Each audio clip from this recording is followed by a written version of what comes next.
Ladies and gentlemen, boys and girls, children of almost all ages, with parental consent, the Sick Twisted Minds at Sacrificial Pawn Productions brings you a new style of horror film, like nothing you have seen before.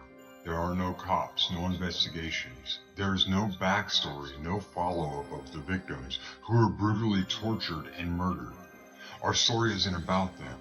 Normal Terror is about a single dad struggling to make ends meet. His son is his first priority. He goes to work, pays his bills, and is generally a great dad. The twist comes after he puts his son to bed.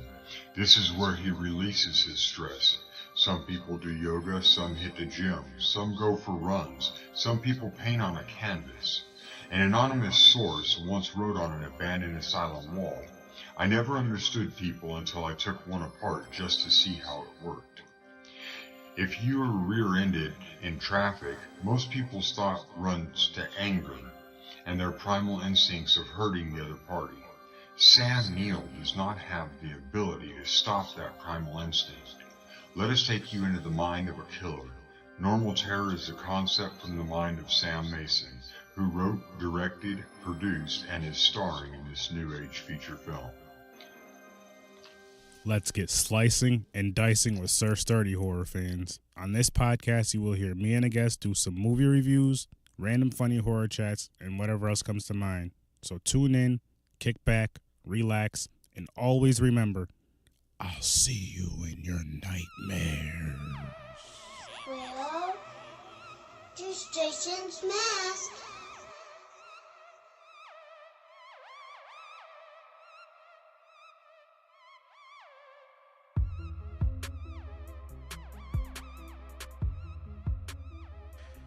What's up, ladies and gentlemen? Another awesome, exciting episode of Horror with SIR.STURDY is about to begin with my guys Greg and John all the way from St. Louis. What's up, guys? How you doing? What up, Sturdy? How you been? I'm good. I'm great. Now, I'm going to let these guys plug their store real quick right in the beginning. They have an awesome store out there, which everybody should check out. So you guys can take it over and talk about your store. Yeah, man. We're located in St. Louis, Missouri. We're the Nightmare Shop LLC, where all your nightmares come true. We have all kinds, any kind of horror merchandise or memorabilia, anything from masks to frame posters to rare Blu-rays. So Action figures. We're up with Trick and Treat Studios, Waxworks Records, Mezco Toys, doing cons around St. Louis. You can find us on Facebook, Instagram at the.nightmare.shop, Twitter at _nightmare_shop. We're on Pinterest under the Nightmare Shop. We all have our own blog on YouTube where we just shoot the shit about our top 5 favorite things around horror. You can find that and subscribe on the Nightmare Shop. Check out our website, thenightmareshopllc.com, where you can buy all that shit. Available now, more coming soon. Thank you, Sturdy, for having us on. Anytime, man. Like I said, you guys, you're big horror fans. You got a dope shop out there. You're always welcome on here. So all you got to do is hit me up. Right on. And let's go. Like, you know how we do. Send that birthday text. No, dude, we love being on. The last time was a lot of fun, and I think what we're going to talk about today will be a lot of fun too. Hell yeah. Oh man, I can do this shit for hours. If I had it my way, man, I would be doing this all day, every day, talking horror on this podcast. Fuck everything else. Unfortunately, it doesn't pay the bills. Maybe one day it will, but hey, either way, it's so fun. Like I don't even do it one day. I don't even do it. Oh, I'm not gonna say I don't do it for the listeners because I do it to get listeners and all that. But my main reason to start it up was just talk to some horror with my friends, my close friends and all that, and then meet other horror fans and just fucking talk about horror movies. Fuck yeah, man. That's the same way we started, man. Like, sitting on living room floors, drinking juice boxes, popping Flintstone vitamins, watching Scream movies. Yeah. Watching Nightmare on Elm Street, Texas Chainsaw Massacres. Getting scared as shit because you're all alone because your parents are at work. And sure as shit wanting to talk about it. Like, you watch a movie and you're like, dude, I just watched this fucked up movie. Right. I saw this huge Freddy turn himself into a worm and then eat this girl. He ate her. It's Patricia, our cat. Jesus. Don't kill Patricia. Don't kill Kristen, man. Man. Awesome. Oh man, I miss those days. Remember how cool you'd be in school, especially like middle school / elementary, if you were the one kid that got to see that R-rated horror movie. Like, hey, I got to see Friday the 13th this weekend. Oh hell yeah! Because every Friday night, my mom, she'd be like, "All right, let's go rent a movie." That's what we did. That was our thing. Yeah, movie, And popcorn. I could not tell you how many times I got Jason Goes to Hell just based on the cover. I was just like, dude, okay, I was gonna come in here and get Pumpkinhead, but I can't pass on the Jason Goes to Hell cover. I remember getting monkey shines because I was like, "Oh, cool, toy monkey," and I watched it and I haven't watched it many times since. George Romero makes you terrified of monkeys. Rest in peace, George. Yeah, rest in peace, Rest George. in peace. I watched. I've been watching a lot of. Because of this podcast, I've been watching a whole shit ton of horror movies lately, and I'm glad I have. Fuck yeah. I haven't done a podcast on all of them, and I watched, I think, one of the worst horror movies I've ever seen. Ooga Booga. Fucking terrible. Ooga Really? Booga. Well, I haven't even heard of this, surprisingly. Is it about like some voodoo shit? Kind of, sort of, yeah. And like, I just had this discussion on my last podcast, but anyway, it's like, it has like a lot of racism involved in it, which, if it's done right and if it's done good, like what the hell is that movie called? Shit. Get Out. No, that's a good one too, but an older one. They're about to do the sequel now. Oh, fuck. I don't know. It's a racial horror movie sequel. There had some race in it. It's like an all black cast. They had the little dolls, the little voodoo dolls. I forgot what the hell they called them. Shit, I just talked about this movie too. Like, briefly. I don't know, man. This is gonna bother me. Man. It was an anthology. Okay. I believe it was in a funeral home. Like, it was based in a funeral home. No, it wasn't Phantasm, was it? No, it wasn't Phantasm. Because I don't remember. I'm trying to think of funeral home movies. Phantasm, Mortuary. Oh yeah. It was like where the guy was telling the story to the other guys. They were in like a funeral home, but the stories that took place, it was like outside the funeral home. Oh, so it was like a creep show type thing. Similar to that, yes. Okay. Kind of had a bunch of shorts to it. Kind of, sort of, yeah. I'm just trying to. Oh, okay. I don't know. Oh damn! It's like right on the tip of my tongue. I just cannot remember what the hell this movie is called. Well, it sounds fucking cool. Oh shit! Like you say Ooga Booga's not good. So why wasn't it good? Why did it suck?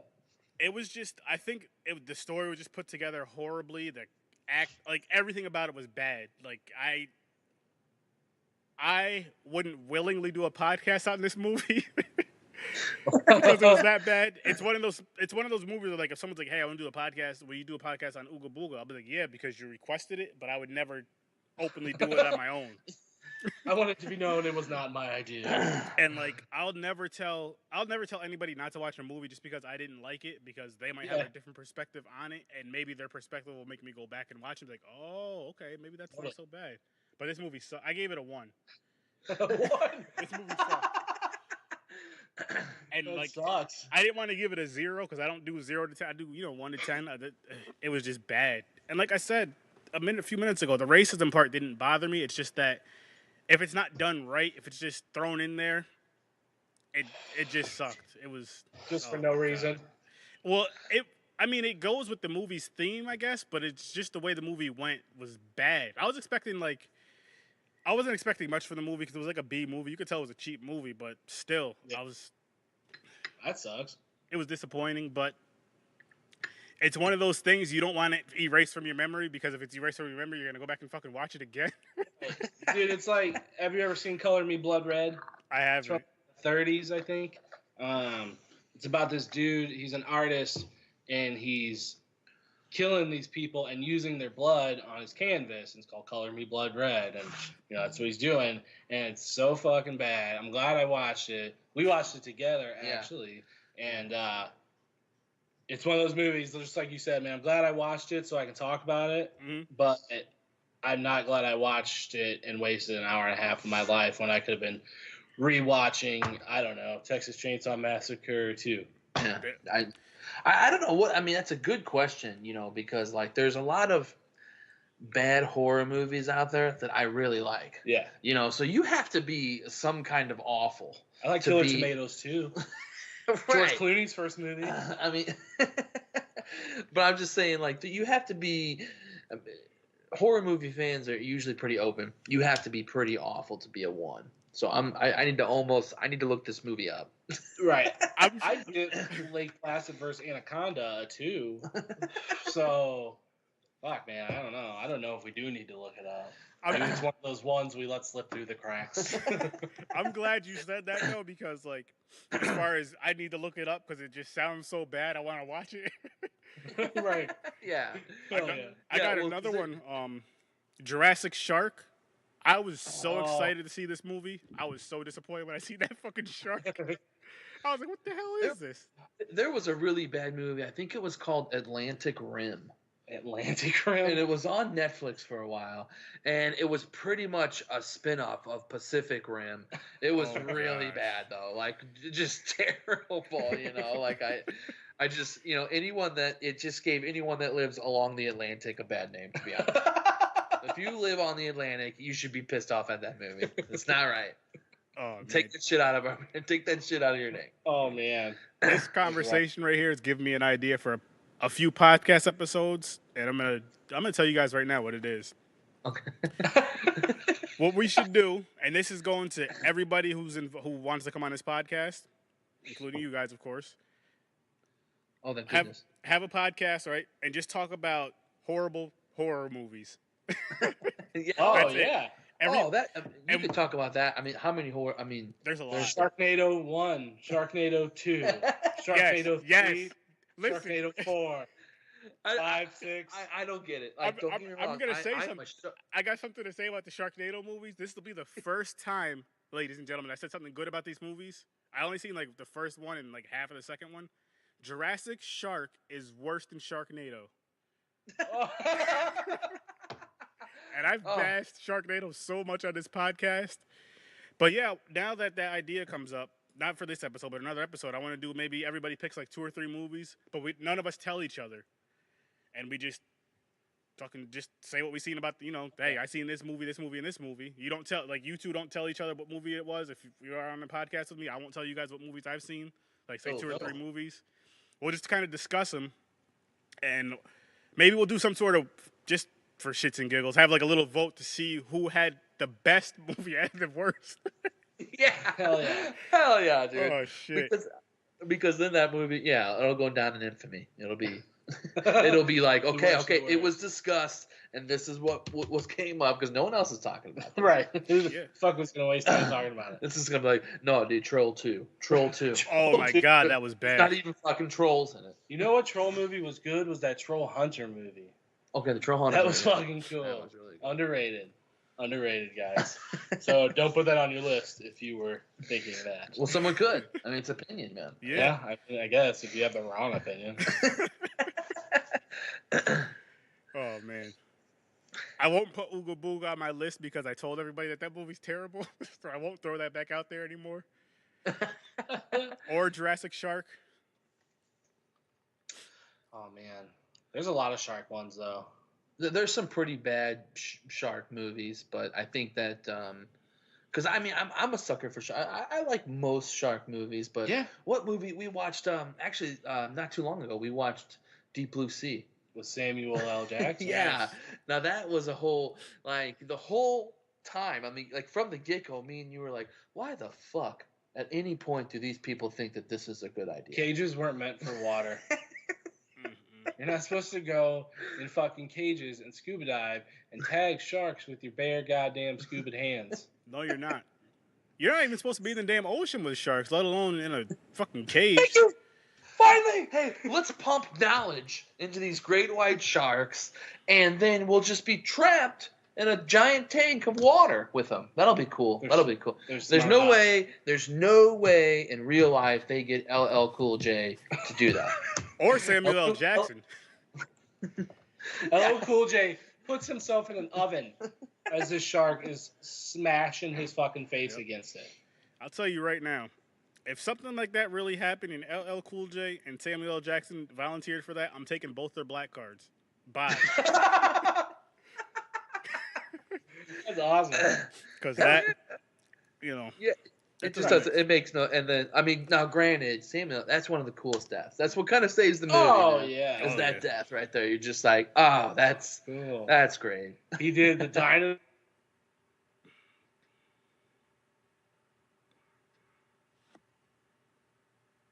dinosaurs and the sharks.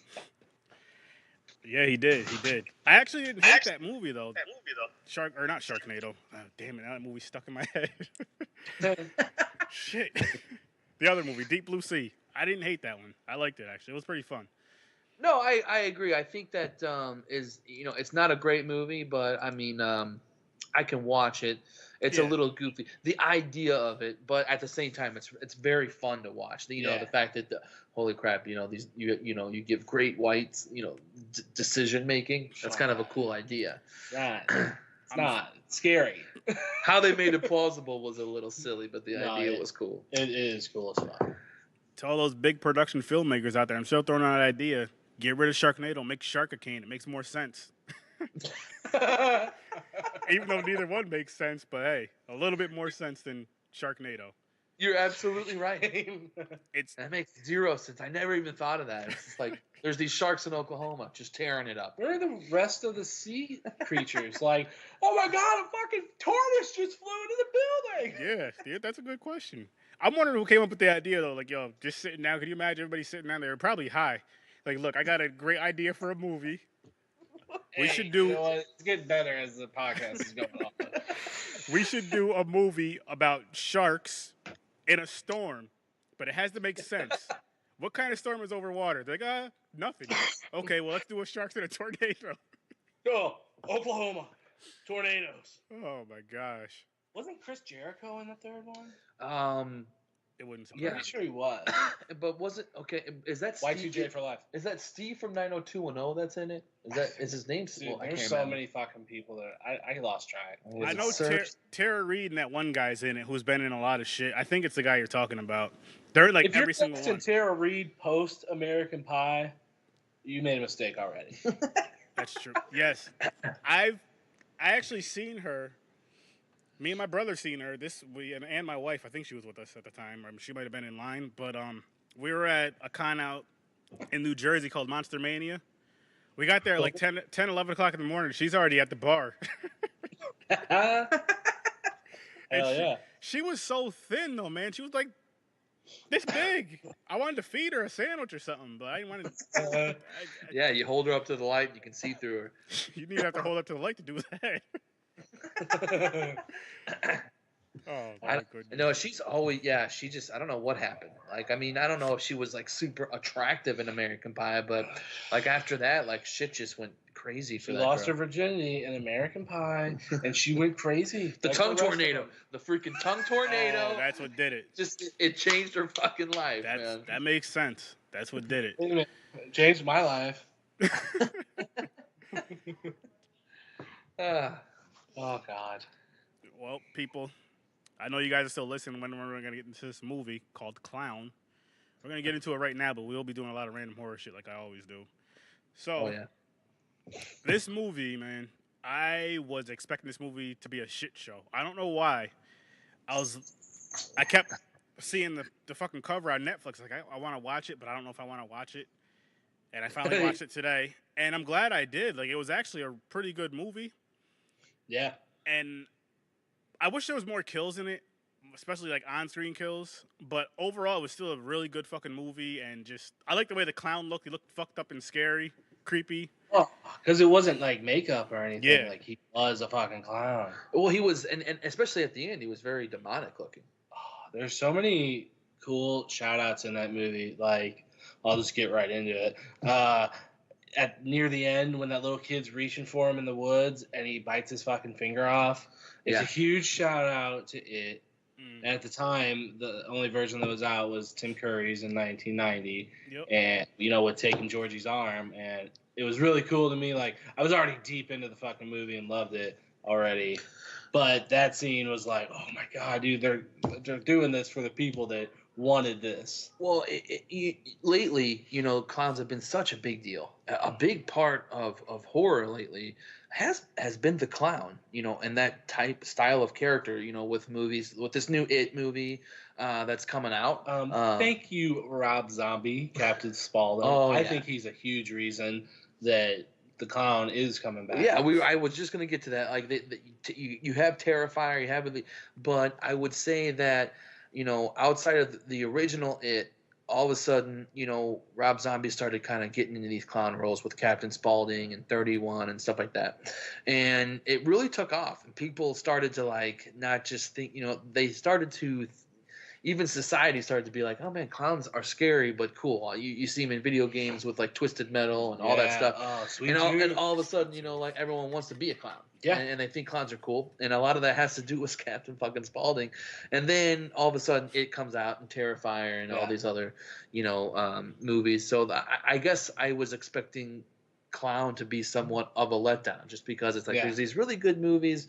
I don't know what I thought of Stitches. I think that it was super over the top, which it's supposed to be. Cool though. But I was like pleasantly surprised with Clown. I thought it was very original. What I liked about it is, like, people have always been afraid of clowns. Like, you can go back in history books and there's, like, circuses and shit from way back then, and freak shows and shit, and that all kind of ties together. And what Clown did is, like, put that together and made this freak show clown mutant. And it was another shout out back into, like, how they went back into that with the suit, and, like, how it was cursed way back in the day. And that's why when he put it on, he can never take it off.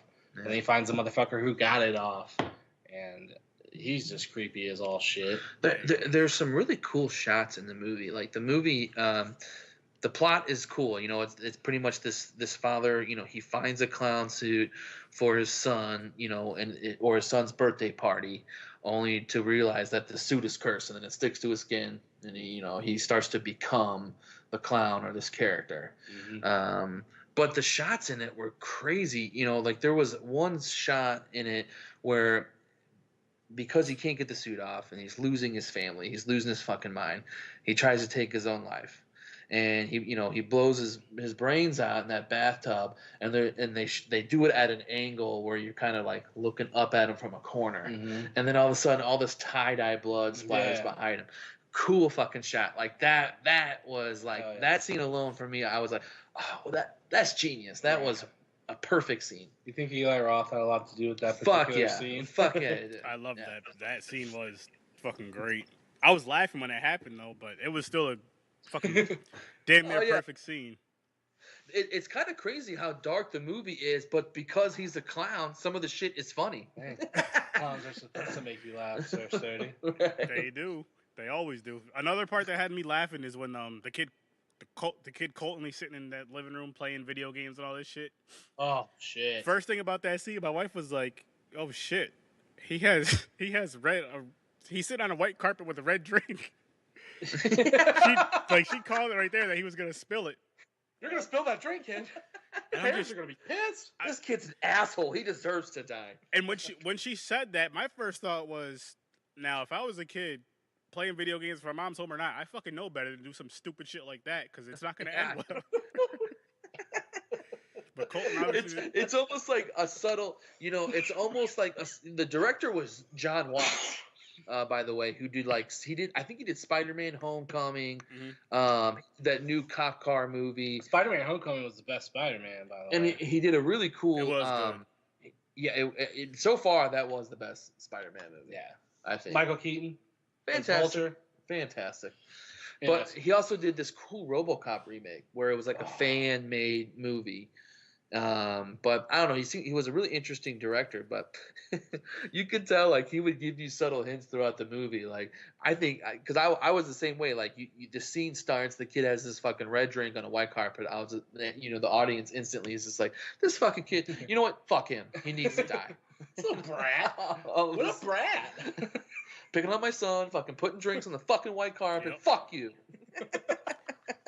And I could be wrong, but like wasn't the white carpet kind of small, like kind of like a throw rug, and it was like a hardwood floor all around that? I could be wrong, but I'm like, round, I think. Yeah, he could have put it right in front of him. A couple fucking little piece of shit. Right, dude. Or shit, move the fucking rug just for that. Hey, mom, I'm sorry, I moved the rug. I'm out here having a drink. You said I could. I just moved this so I wouldn't spill anything on the rug. You know what? Right. Yeah, I have a feeling his mom fucking didn't say that he could.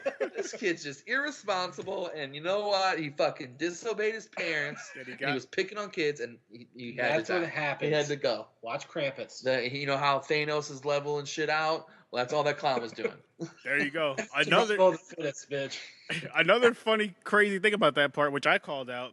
I'm like, okay, where the fuck are this kid's parents? Where the hell are Colton's parents? Because like, remember how his wife went there with the guy? It was like nighttime. His parents still weren't there, and he's on the floor dead. You mean to tell me between when he got out of school and say around like 9 o'clock at night, they're still not home, and nobody called the cops? They probably hate their fucking kid. They probably sent the clown there. I remember thinking that too, because if you watch throughout the fucking movie, there are hundreds of kids in this fucking movie, and maybe like 10 adults. That scene in the jungle gym with the tubes. Oh, like, Chuck E. Cheese. It's all kids. There's no one watching you. Is this like Neverland? Right. Where the fuck are these kids It's at? like, just go with it.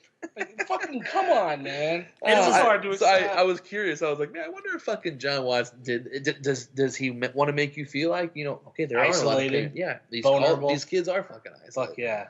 You know, And he did a good job of it too, though. Yeah. Because you did, like, in that scene in particular, when they're in the tubes and the little girl comes out and like, don't go that way, and then he sees the fucking kid get dragged when he's looking for his brother, and then all the blood comes down the slide. Then you see a couple parents when shit's already done. Jesus. Yep. All late. And another funny thing about that little Chuck E. Cheese scene, it was so fucking dark in there. Right, dude. It was crazy. Like, turn on the lights, man. You can't afford it. There's hundreds of kids pumping tokens in. Yeah. What's that bowling shit where you do it in black light? What is that called? Cosmic bowling. Is that Do you like, guys have is that that like up in New Cosmic York? Chuck E. Cheese or some shit? Cosmic. Well, we have something called Rockin' Bowl where they turn off the lights and turn on black lights and all that. Yeah. Rocket bowl. It's called cosmic bowling here, like the brownie. Too sorry, we just refer everything to food. We can't help it. Dude, it's not you, it's we're us. really Man. fat in St. Louis. We got pork steaks and toasted ravioli and gooey butter cake and shit. Hang on. Toasted cakes? What'd you just say? Oh. Toasted ravioli. Toasted ravioli. You said like 3 different things. I just mixed it up, but that sounds fucking amazing. You guys got toast and dude, cake? you've never had toasted ravioli, man? I've had deep fried ravioli. Is that the same thing? Yeah. It was born in St. Louis. It's better here. Yeah, because they do it by hand and shit, dude. These fucking raviolis are the like size of a hockey puck, man. Yeah. Man, that's fucking amazing. I love food too. Oh yeah. And then, dude, whenever you come in, if there's ever a big con out here, you have to head out and we'll take you out there.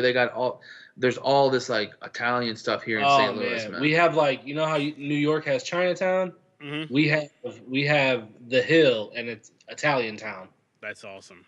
It's like shit. It's like a little Italy. Pizzerias and stuff, man. It's the shit. There's a place called Adriana's. Oh, shout out to them if anyone from St. Louis is listening. That sounds really good right now. Oh man, anything sounds good. This weed's making me super fucking hungry, man. I'm always hungry. The weed helps. I guess we could jump back into this clown movie before we upset some people. Right. Yeah. Which we are discussing it. You know, he was eating kids. You guys eat toasted ravioli. Same thing. Yeah. It's red. They're both red on the inside. Yeah, and you dip them in red sauce. So it's like you're eating blood. There you go. I'm trying to think what to say about this movie. But yeah, like I said, I really enjoyed it. I was expecting it to be a shit show. And I think it's because of, like you guys are saying, how like the clown thing's popular now. And a few years ago, the fucking zombies are popular as shit. And you see how The Walking Dead's doing. I think it's trash now, but that's another story. The Walking Dead has just announced they're killing off Rick. And I don't know. The show is Rick. I don't know. It's nothing against The Walking Dead. I'm a zombie guy. I get it. It's just it blew up. It Duck Dynastied. Yeah. It's not the same anymore. The writing just isn't that great. I hate to say this because I really like Greg Nicotero. I think that a lot of the movies he's done from Evil Dead on have just been. It's just as he's kind of taken over, it's just not that great. Yeah, I mean, I really enjoy The Walking Dead. I mean, it's not like that it's bad. It's just fucking. It's like, all right, man. I thought everyone was dead. Yeah. I want to see some motherfuckers going through some real traumatic shit, not dramatic, traumatic. I mean, I want to see them going through like torturous shit, yeah. like starving and like do a whole season of them not eating. See what the fuck happens. Right. I don't know. I don't know. Like, dive into that part of it. I don't want to see gangs and shit anymore. Like, this isn't fucking Sons of Anarchy. That's true. I just there are times where like there's like although they've been better about it I would say lately, but there are times where like 2 or 3 episodes will go by and it's just like, oh yeah, shit, there's zombies. Yeah, you see like one zombie. So Rick's having visions again. I don't know, man. Between like, there's so many good horror shows out there right now, but like the Stranger Things, and we were talking about Ash versus Evil Dead. Like, there's some really really fucking good shows out there. By the way, that are much better than Walking Dead. Yeah, but if you are into Walking Dead, they're all available at the NightmareShopLLC.com. So you hear that, people? I like that. That's smart marketing right there. That's strategic marketing. Yes, absolutely. They have a lot of horror stuff. I see some dope horror pictures behind these guys too. So. Oh man, you're only seeing a little bit. All around us is nothing but Freddy Krueger and Jason Voorhees. Yeah. Jason Voorhees. See, that's a good misunderstood man right there. Jason Voorhees. God damn, he's got so much bad luck. I mean, you get drowned, you lose your mom, you're fucking poor your whole life. Yeah. It's funny because the way you talk about Jason, it's like he's your friend. He is my friend. Mine too. You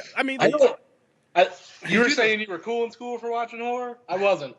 Jason and Freddy were my friends. I had imaginary fucking versions of them that slept with me and protected me from the bad ones. No, my point being, like, a lot of people do that with Jason. Slept with me next to me, not sexually. Gross. You take Alien versus Predator.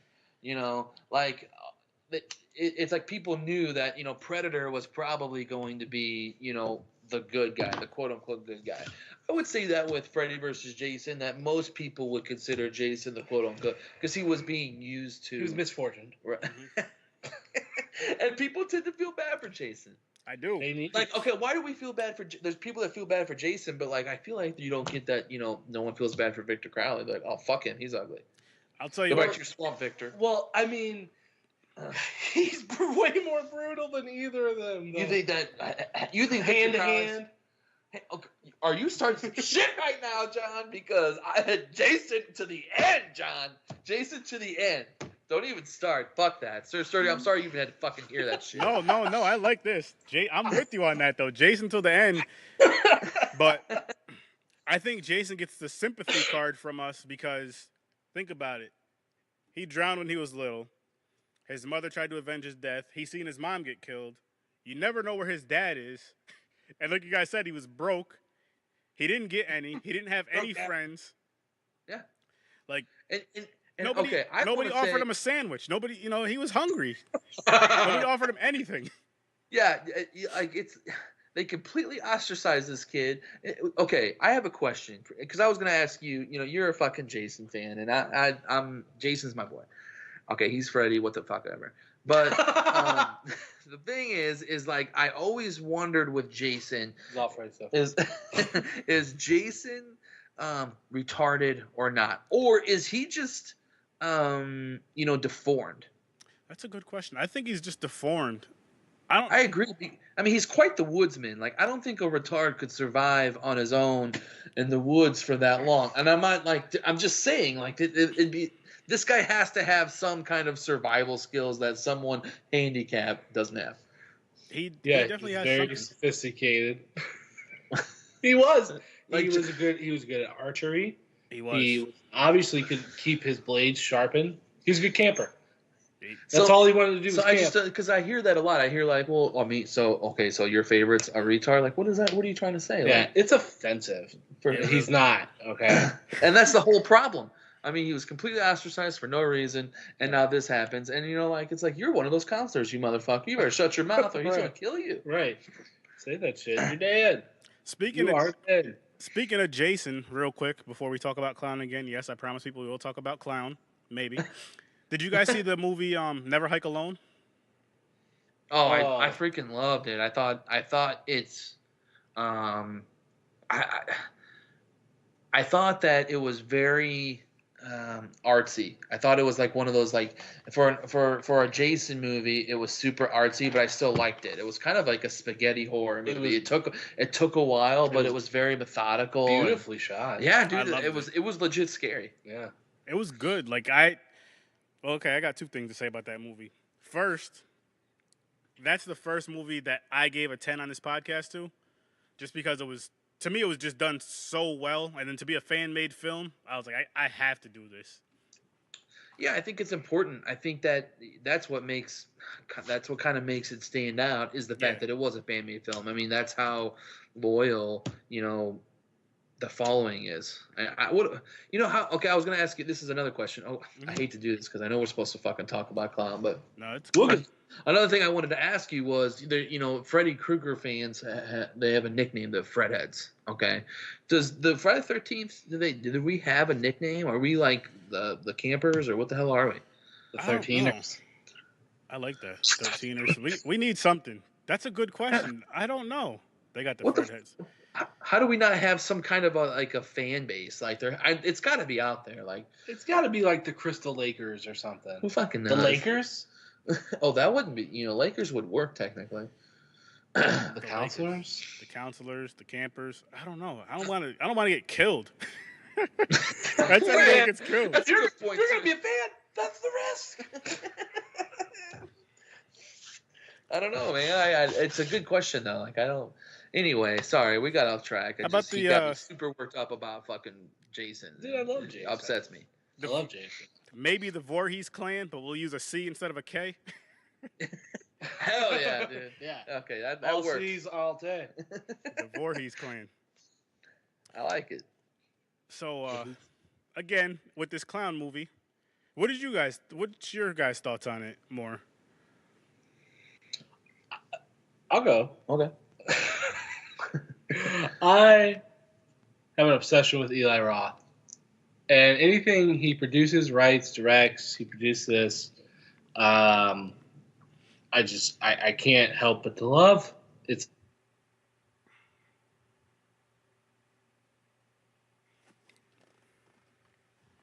so good. He just has a way to the fuck could look away from that. Same with Clown. You can't look away because this Clown might pop out and fucking get you. Yeah. He's just very well groomed in his sense of storytelling.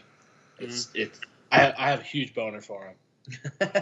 And I love that he does cameos and stuff. And you're kind of a gore whore, man. Dude, I love gore. Like, I want blood and guts. I want heads exploding. Yeah. I want people eating each other. Mm-hmm. Mm-hmm. Oh, I'm with you on all that. I love the gore. The more the better, unless it's with, like, if you've ever seen a movie, a Serbian film, it's fucking terrible. That's the worst horror movie I've ever seen. It's not even a horror movie. It's fucking a gross, baby fuck horror porn, disgusting piece of junk. Yeah. Don't watch it if you haven't seen it, because it's a waste of time. For real, it's awful. Like, I'll watch Ooga Booga 20 times before I watch it. Well, I don't know, man. We got to see Ooga Booga. Yeah, I was gonna say that. I mean, I want to watch it. Fuck. I mean, you'll probably watch it, but you won't like it. Right. It's fucked up. But he does gore the right way. Oh, well, yeah. It's funny you mention that because there are so many different different directors that kind of produce different gore. If you watch a David Cronenberg movie, his gore is it's very slow and methodical and but then you could go watch Dario Argento or something like that, and it's just like fucking plastered all over the screen. Yeah. So it just depends, I guess, on which kind of gore you. But I think that Eli Roth, he uses Greg Nicotero a lot. Yeah. And I think his gore is so realistic, kind of like Cronenberg's in that sense. Like, I mean, he has very realistic gore, and like if you're into that, it's which Clown kind of had a lot of that. Yeah. Oh, yeah. What was your favorite scene in Clown, man?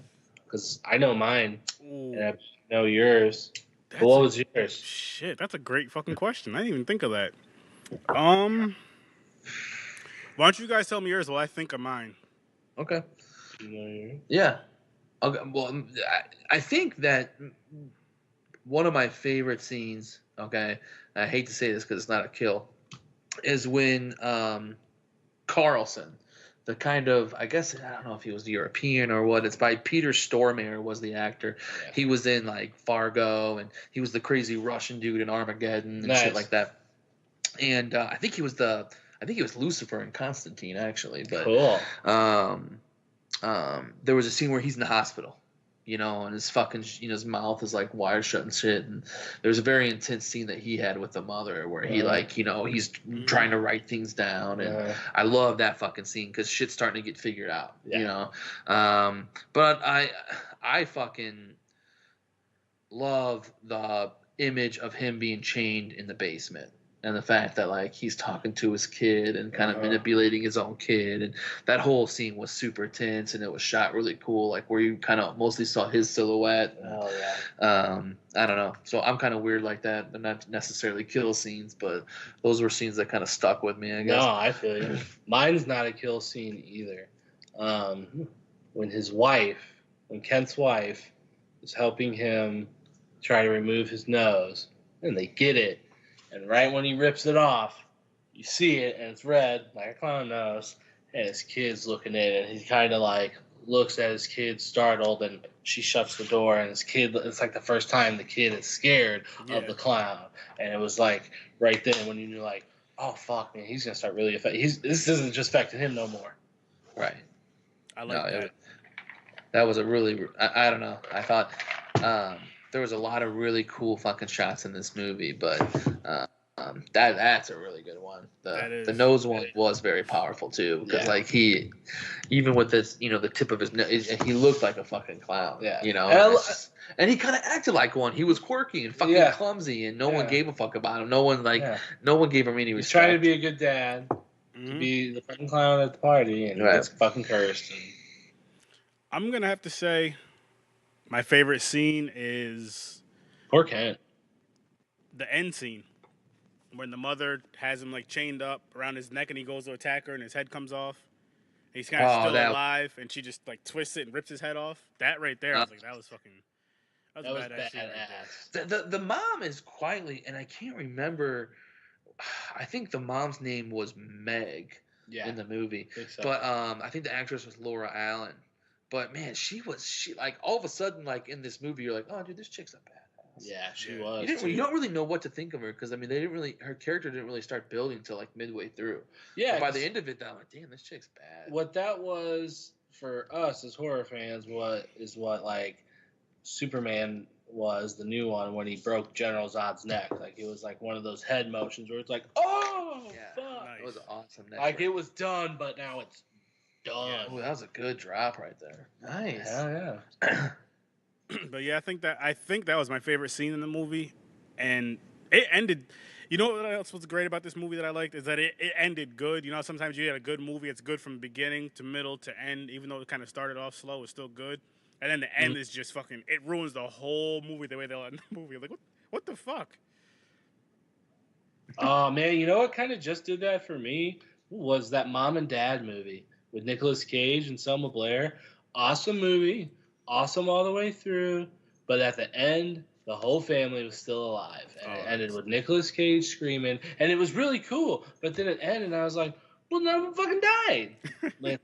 Lance Henriksen was cool as the grandpa. Well, and that was a bunch of bullshit. Like, of all people to pass, like, why Lance? Like, I don't get it. Right. Lance Henriksen is a guy. I wish Lance Henriksen was my grandpa. He is. Yeah. He is. I'm just gonna start. Lance Henriksen is my grandpa. So, hey, if you want to meet Ed Harley from Pumpkinhead, then you can talk to me, because he's my fucking grandpa. So. All right. Well, I'm gonna call you out, and I want to meet him. All right, cool, man. Cool. I'll just holler up at that gypsy lady, and she'll fucking let me know where he's wandering. And Holly. There you go. I just want an autograph though. I don't want any problems with him. I just want an autograph. Well, if you got a Lance Henriksen autograph, what would you want him to sign? Like, do you got like a fucking face hugger? Alien. What would you Near want? Dark. Yeah. Oh, Near Dark. Like, yeah. What would you want him to sign? Oh. And that goes to you too. What? Answer the question, bro. Honestly, probably a picture. I don't know. From what movie? That's a great question. Now you guys are making me think again. Yeah, man. It hurts to think sometimes. I would totally get a Near Dark autograph. I think that that was when I was kind of like, damn, this dude is bad. There's a really cool. Yeah, I fought in the Civil War. We lost. There's a really cool Aliens action figure we have available at the shop of Bishop, where it's just him and the egg, and but it's just the top half of him. Yeah, like you don't queen, have the. It's like the queen just fucking ripped him in half. Yeah, it's cool as fuck, and it's got like the android blood and shit. Definitely. That would be cool. Which is as Bishop. Really cool. Of who directed? I can't think of the director for Alien. James Cameron, Ridley Scott. Ridley Scott. The fact that he was just like, hey, so we got this android, because at that time, like, I don't remember androids really having blood up to that point. Yeah. Androids really hadn't had the, I guess the living tissue around them until like, I guess Terminator. But Alien might have been out before Terminator. I don't fucking know. But anyway, the fact that he thought like, hey, we're gonna make the android blood white. That's cool. Yeah. That was cool as shit, and it looked just as freaky. Because knowing that was his blood, I guess it didn't really matter what color it was. But yeah, I love the fact that Bishop takes it though. Bishop takes it. Ash takes it. Oh, dude, fuck! Everyone takes it in that fucking movie. The aliens in that movie, there's too many. There's too many to overcome. You're not getting around it. Well, well, shit. I mean, but you got fucking Lance Henriksen and Bishop flying, badass spaceships. There's little newts running around.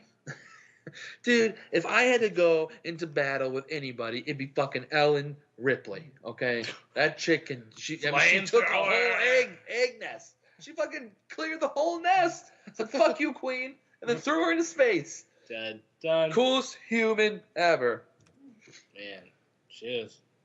I would probably get something from Pumpkinhead from this guy, Lance. I wasn't a big fan of the movie, but... Oh, really? You didn't like Pumpkinhead? That's upsetting. I liked it. I didn't love it. I don't know. Maybe it was the story. Because we watched... I know we watched the first two. And it was just... Blood Wings. It was one of... I love Stan Winston movies.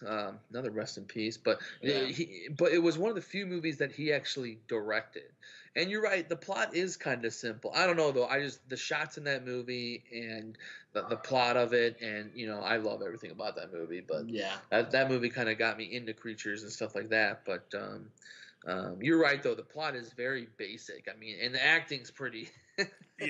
I mean, the acting's not that great. Is good. The teenagers aren't so good. Yeah. The college kids. I mean, we shouldn't have ran, Mark. Yeah, you shouldn't have fucking ran. You ran over a kid. You killed a 4-year-old. So Pumpkinhead comes and rips you apart. It's the price you pay. Man. It wasn't terrible. I've definitely seen worse movies, but it was just... I think it was the story that didn't do it for me. The look of Pumpkinhead, I loved that. That was awesome. The creature. I think that's what it was. It's almost like Stan Winston he probably created this creature and was like, I gotta put this motherfucker in a movie. Like, how can I build a plot around this creature? It was interesting. The whole revenge thing was very interesting. The revenge is what you want, Aunt Holly. The revenge was a good idea too. It was just the rest of the movie, the story, the plot. I like the whole revenge factor. I actually love the revenge factor of it. Yeah. Revenge is awesome. I love movies like that. Jason's getting his revenge on all those people. I'm just saying. Well, he is. Man. Hell yeah, he is. And you can say the same about Fred, I guess, though. Every Friday's the 13th at Crystal Lake. But didn't Freddy kind of start it when he was killing all them kids? Oh fuck yeah, man! Was he okay? He was getting revenge on the parents. Was he killing the kids or was he like molesting them? Okay. So what do you think? I think he was molesting them, throughout the whole series. Because he was. I mean, like, look at Nancy in the original one. He reaches his glove up while she's taking a bath, and they show her butt ass fucking naked. Like, That's true. Alice in the shower at the beginning of The Dream Child. But was he kind of like John Wayne Gacy in it? Like, was he, you know, I guess messing with these kids and killing them? You know which one kind of pointed it out the best, I thought? Was Freddy vs. Jason, actually. Because he does that whole intro, and he's, like, licking the back of the pictures, laughing, scrapbooking them. Yeah. And that little girl's in the corner, and he flashes his glove, and you see this shadow of it. She's back against the boiler in the boiler room. And that was when I was really first like, oh, what the fuck? Really? And then, like, well, because I was, you know, a lot of those came out before I was born. Yeah, when you're growing up. I think the fifth one was the first one to come out when I was alive. Yeah. So when you're growing up watching them, you're not really thinking like, oh, this dude did this. You're more thinking like, oh my god, he kills kids. You know, like, oh, I'm not safe. He kills kids. Like, I mean, I remember like that's what made me afraid of it, man. Was just like, holy shit, he fucking feeds on kids because that's know they have more fear than adult. You know. So it's just, but he was killing that was the same with too. Freddy Krueger. I think he was raping them and killing them. But in the new one with Jackie R. Haley, they definitely made it more evident that like, no, he was fucking these kids. Yeah, they said he was like a child rapist and all that, and I'm just like, oh man, this guy. It's fucked up. It's disgusting. I think that's part of the reason a lot of people don't like the new one as much because like. Jackie Earl Haley was never going to be Robert Englund, and you have to go in and accepting that. I love Robert Englund and all his Nightmare on Elm Streets and a lot of other stuff he's done, like Funhouse Massacre and Wishmaster. But, you know, I got a 3-piece big-ass poster of Jackie Earl Haley on my wall, too, because, like, for you to even get a shot or to be thought out to do that movie, that's pretty fucking cool, man. Like, you had a huge pair of boots to fill. Oh, hell and yeah. You didn't, but you gave it the best shot you could. You were awesome as Rorschach. I can't. The Watchmen was the shit. I can't blame him too much because, again, us as horror fans with, like, Jason, he wears a mask. Michael, he wears a mask. So it's kind of different. But Freddy, you have that look, that iconic look. Like, even Robert Englund's face is, like, molded in, you know, the makeup that he wore. You have the voice and everything. You can't just redo that. Oh yeah, it's kind of crazy you mentioned that because you're absolutely right. I mean, the facial structure of Robert Englund is Freddy Krueger's face. Like, so how the fuck do you know? Right. And not just that though. It's he totally. He was that character. He was the face and the voice. I mean, he moved. I mean, it was just. He took all your perfect. senses. He was perfect, you know, and the fact that he made the glove look like it was fucking like 25 pounds, man. Yeah. He's always slumped over. I mean, a lot of people played Leatherface too. Like Michael Myers and Jason, a lot of that was standing. You know, standing in one spot where they're walking towards you. And like you just said, the movements of Robert Englund as Freddy Krueger. You know, they're just people don't move the same. You can't synchronize that. You can't get a 135-pound dude to do that the same. Yeah, that's true. Yeah, and shoot at the same movies. I hate it now. I'm kidding. I love it now. All right, so yeah, with I promise you, people will keep talking about clowns. Just all these other great horror movies keep popping up. It happens, man. Dude, horror is my life. This movie, though, again, you know what was funny about this movie too? When he went to work in that shit, and they were like, "Why are you wearing a clown suit?" And then that was like the end of it. Like, I would ask that question more than once. You know what I mean? If my job or fucking, you know, if my boss or manager had showed up like that, I'd be like, I'm walking. I'm gonna take a long fucking lunch because what's that clown over there gonna do? I'm gonna go bag groceries. Exactly. Like, they weren't weirded out by it. Just, hey, like, why are you wearing this? He pretty much said, all he said was, do you guys have any kids? Like, that doesn't answer my fucking question. What the fuck? Why? You throwing a party? It's like, yeah, okay. Now, what if they were like, yeah, we do have kids, but I'm not dressed up as a clown. Like, come on. I was gonna, kind of ask you too. Does this the clown in this movie? I guess is the guy's name, but the demon clown in this movie, does he kind of add to the top of your list when it comes to killer clowns, or clowns in horror, or is this like really good movie, but the clown was ho hum? You know what? That's actually an excellent question, and I will say he could be on the list. I think he could be on my list, definitely. I just wish we'd seen more of him when he was more like towards the end when he was the real demon clown. I wish we could have seen more of that throughout the movie. Yeah, totally. Yeah. And I will say this real quick: I love the another good scene was the evidence scene. How they showed like the whole evidence bag. My wife threw this out there. She was like, "It'd be cool if they could do a sequel from that." Somebody say they sell it at a police auction for whatever reason, somebody buys it and fucking puts that shit on again, and all hell breaks loose. But like I said, I think he could be on that list. And I just wish we seen more of him as the demon clown, because you would see him as like that full form of fucking just evilness throughout, longer in the movie. You could almost do like a Friday the 13th type spin, like the first Friday the 13th, it's his mom the whole fucking movie. Yeah. And you could do clown where he's kind of this Kent guy that's turning into fucking this clown, and then the sequel would be just like this demon where Friday the 13th, part 2 it was Bagface Jason. But yeah, totally. You could kind of change the series, but then keep this cool creature that you had going. And hell yeah. I don't know. That'd be cool. I mentioned Funhouse Massacre with Robert Englund a little bit ago, and there's another cool clown in that. Really. Yeah, it was slightly a really good movie. It was a huge fucking Harley Quinn shout out. I think she even had a hammer of some sort or a mallet. Nice. But she was in a red painted face. It was cool. It was a cool clown. That's another. There's a lot of cool clowns out there, especially in horror. It's crazy how many like clown characters there are. And I feel, speaking of clown characters, real quick, I feel the Joker. If they could do a horror movie based around Joker, I feel like that movie can be so fucking awesome. They just announced they're doing that Joker origin story with Joaquin Phoenix as the Joker. I guess he's playing Jack Napier. Oh, cool. So that'd be the shit. They need to make that R-rated, or I'm not going to take it as serious as I should. You're right. Like, even if that's the biggest thing is it's hard to do Joker in a Batman movie because, you want these little kids to go see Batman, and little kids love fucking Batman, and that's awesome. But it's like, man, if they actually did like a standalone Joker movie, you're absolutely right. It needs to be rated R.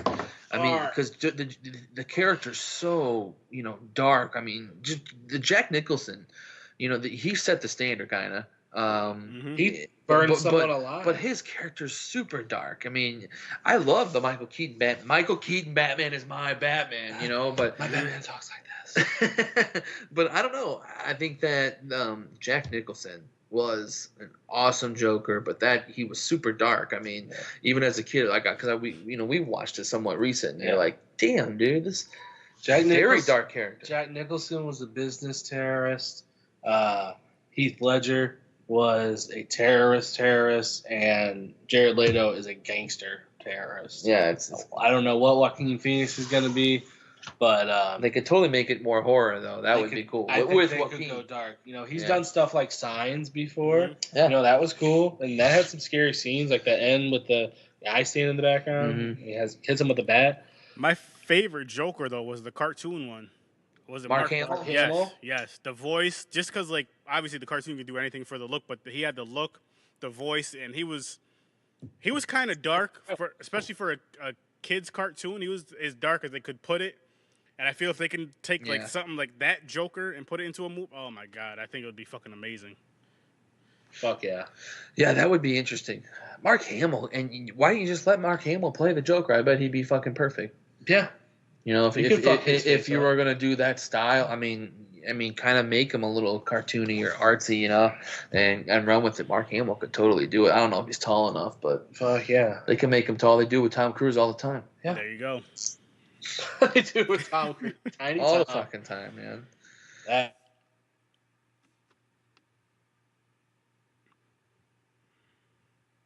is a Mission Impossible. I mean, they're a much bigger deal.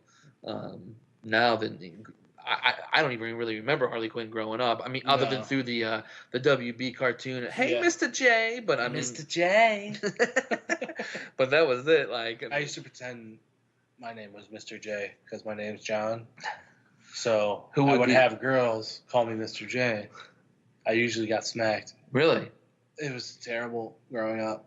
I'm awful. Sorry. Sorry to hear that. That's what turned you to horror, I'm guessing. Hell yeah. My lack of game. Hey. Hey, you want to watch people get tore up tonight? Hey, my place? You want to watch the Joker blow this hospital up tonight with me? And then we watch this movie where this dude cuts people's faces off and comes at you with a chainsaw. It's called Texas Chainsaw. Oh, man. Guess where it takes place? Please don't talk to me. Cool, I'm just grabbing something to drink.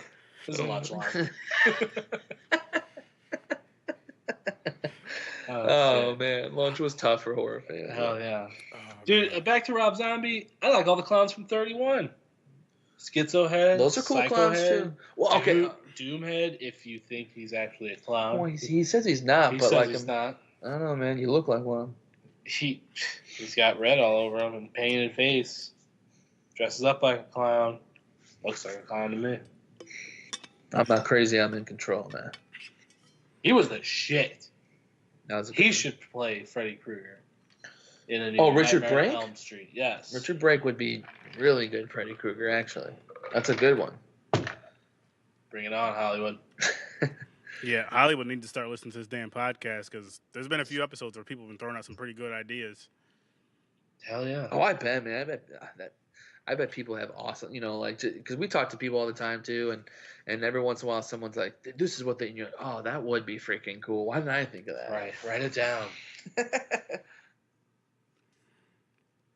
I also like the clown in Cabin in the Woods at the end when they go down the elevator. And, well, first of all, Cabin in the Woods is a fucking fantastic movie. But back when they were going down that, and then they all get let loose, there's a clown that comes up, like, and they show it, they kind of like fade out of his face into a screen back into the control room, like screaming, but he's coming at him with a knife, like laughing, and it's really cool. Like amongst all this shit, there's like this fucking clown with a butcher knife that looks all haggard and shit. That's cool. I remember. I just watched that movie. Maybe I think I did a podcast on that movie. I didn't put it out yet, but I just watched that movie recently though, and I'm glad you said. Now I remember that. And the other movie that I was talking about earlier was Tales from the Hood. I just found it on Google. Oh man, that was bugging the shit out of me. I was like, I gotta figure this shit out, and I have to do it before this episode's over. Fuck yeah! But they're coming out with a part 2 actually soon. are they really? Yeah, that's cool. And Shit. I think they made a comic about that. I think they did a comic book on that. Did they really? I'm not 100%, but I'm like 92% sure. Tales from the Hood was really good. Yeah. First time I seen that movie was about maybe 3 or 4 years ago, maybe 5, and me and my brother were out at SCARICON. We stayed out there for the night. Go back to the room, and we had a few beers, smoked, and we tried to watch this. It was a fan-made film called Pieces of Talent, which I still didn't watch yet. I do have it, and I'm gonna watch it. But we were just too high to figure out what the hell was going on in the movie. So we put that movie up, took that movie out, and we watched Tales from the Hood, and oh my God, I was laughing so freaking hard through that movie. It was a good movie though, but it was just I don't think I would have laughed as much if I wasn't high, but it was just such a fucking funny movie. Like everything, just as soon as we started laughing, it just did not stop. You guys have to. I love horror comedies. I do too. I think horror comedies are kind of essential. Like, I mean, I think that like every horror fan needs to have a certain amount of freaking horror comedy in there. There's a lot of horror movies that aren't horror comedies that throw comedy in there, like like House of a Thousand Corpses is not a fucking comedy, but there's funny parts. Yes, like that's funny. Oh man. And then I think just with us being horror fans, we find a lot of shit in horror movies that are hilarious. That some people just look at you like, "What the fuck is wrong? How is that funny?" You're probably right. It's funny. It's like what we laugh at isn't necessarily what your average person, I guess. Dude, I laugh at people getting blown up and shit. Like it's crazy. I've definitely been ridiculed for it, like under people's breaths and shit.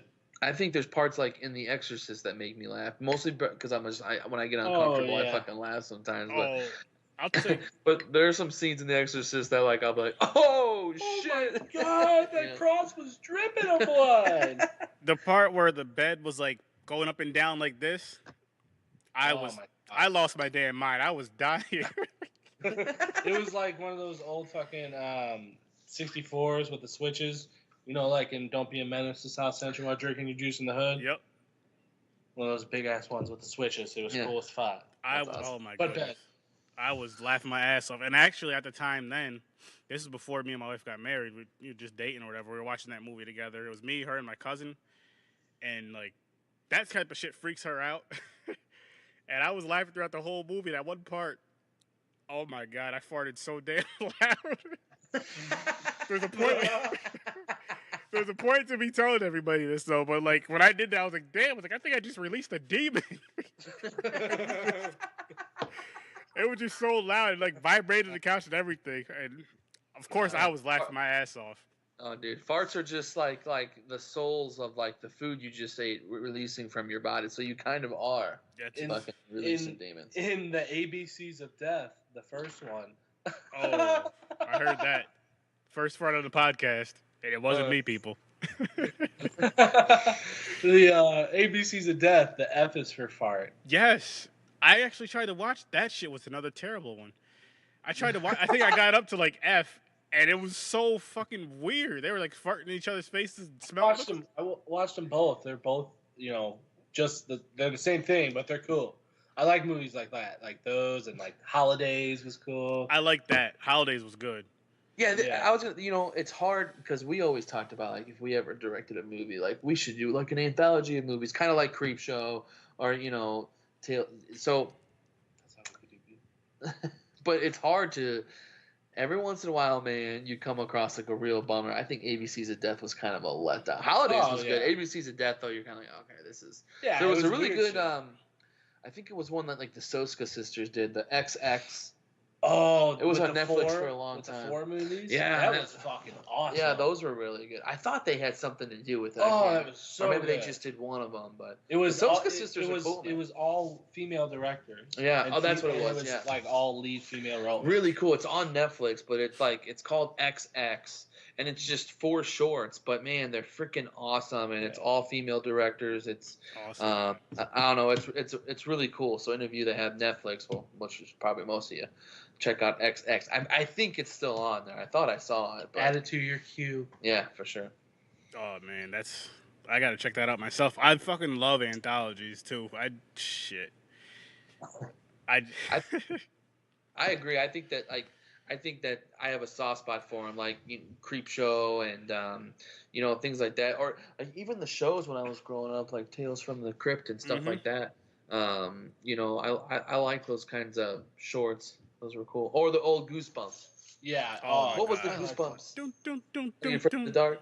Yeah. Yeah. Are You Afraid of the Dark was good. I think that was on Nickelodeon. I think so. It was. But there was a lot of stuff growing up. And there was an episode of Are You Afraid of the Dark that had to do with a werewolf. And I can't remember what it was exactly, the plot, but I remember there being this little kid who kept turning into a werewolf.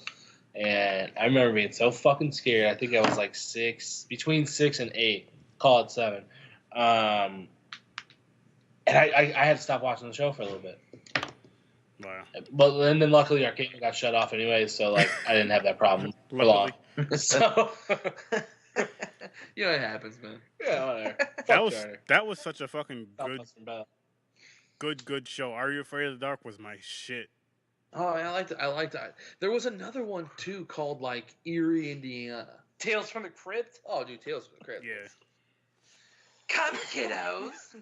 Like that weird wizard from Your Highness. Come. Give me kisses. Tales from the Crypt. I met the dude that does his voice. Awesome Oh, guy. good. He was actually at this ScareCon that I'm going to. I don't know if he's gonna be there this year, but quick little funny story about him. My stupid ass didn't get his autograph, but that's besides the point. But me and my brother went, and my brother got his autograph, and we were just talking to him. And I used to be able to do the laugh when we were kids because it used to scare the shit out of him. He told me it scared the shit out of him, so I would start doing it. Well, you got to do it. Yeah, You got to fucking do it. I can't. I don't know if I can do it anymore. You can try. I'll try in a minute. What I gotta do is I gotta play it on my laptop to hear it again, and then I'll try it. Yeah. You do an impression, and we'll each do an impression, and I'll try. That way you're not embarrassed. Well, I don't know what impression I'm gonna do. Don't put me on the spot. You can just do it anywhere. Do it. Just surprise us. Okay, whatever. But anyway, the guy, my brother told him about how he was like, yeah, when we were kids, this fucking asshole. I told him how I was scared of the laugh in the voice, so he started talking like that to us for the rest of the time that we were at the table. He's just talking in that voice. I was like, this guy is fucking awesome. That's awesome. That's cool. Fuck yeah. No, I anthologies are important. I think it's big for horror to like have successful little shorts like that. I guess like the new ones, as of the VHSs are kind of that horror anthology-ish. I know that they have a lot of shorts in those. Yeah, those are somewhat successful. Those are cool. I like the VHSs. Yeah, they were scary. They were. Like, they were actually like I could see like the first one. Was for great, that generation of horror, horror children. Mm-hmm. That is definitely like one of those ones. Like I grew up watching all the VHSs. They'd be like, I watched all the VHSs and all the Saws. Do you think they're gonna Do you think they're gonna talk about VHS the way we talk about like Creepshow? No. Probably, but it won't be as cool. I don't think VHS will stand up though like Creepshow, because with Creepshow, actually I can say it doesn't, because with Creepshow now we could still go back and watch it, and it's however old it is. VHS, 5 years, 10 years from now, kids that are into horror, they might not ever even think about watching that. Yeah, you're probably right. True. There's gonna be a few, obviously. There's gonna be a few kids like, I'll say like us three that'll watch any type of horror, no matter what. Yo, your friend came up to you and say, listen, this movie was the fucking worst movie I've ever seen. And the first thing you're going to do is like, listen, we can go look this movie up online. Let's just watch it. This guy said it sucked. I want to see it. I'm actually more enthusiastic to see those type of movies than I am where people are like, oh, this is the fucking scariest movie of the year, best movie I've ever seen. I'm like, I don't want to. That's bullshit. Don't be lying to me about that. I want to see that movie over there that you guys gave a 1.5 to. Right. I can't think of the last time where like I was legit scared. Like, what was the last movie that you watched where you were like where you actually told someone? Because like if I'm talking horror movies with people, I'm like, dude, this movie will scare them, because it probably won't. I'm gonna get a little heat for saying this, but the last It that came out scared me a little bit. With Bill Skarsgård. So that was, and this is where I'll do my impression. Okay. And my impression is of Bill Skarsgård as Pennywise in the first scene. And it's just when Georgie sees him, he's like, "Hi, Georgie." And that's my impression. I definitely have to do the laugh. Try to do the laugh. I have to hear it again, because I don't want it to sound like I don't want it to sound like a freaking witch. So I'm gonna pause the podcast real quick. I'm still not your video.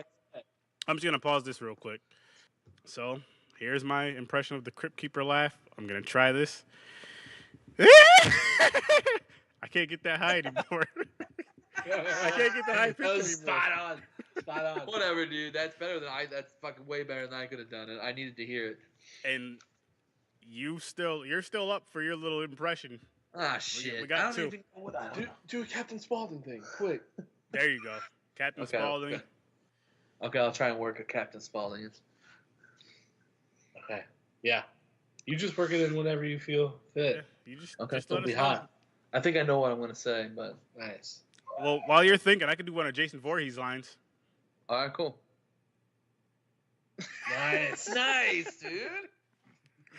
Oh, man. Perfect. We could turn this into a random horror chat since we're doing that anyway. So while you're thinking of your impression, let's just quick. What would you guys rate this movie?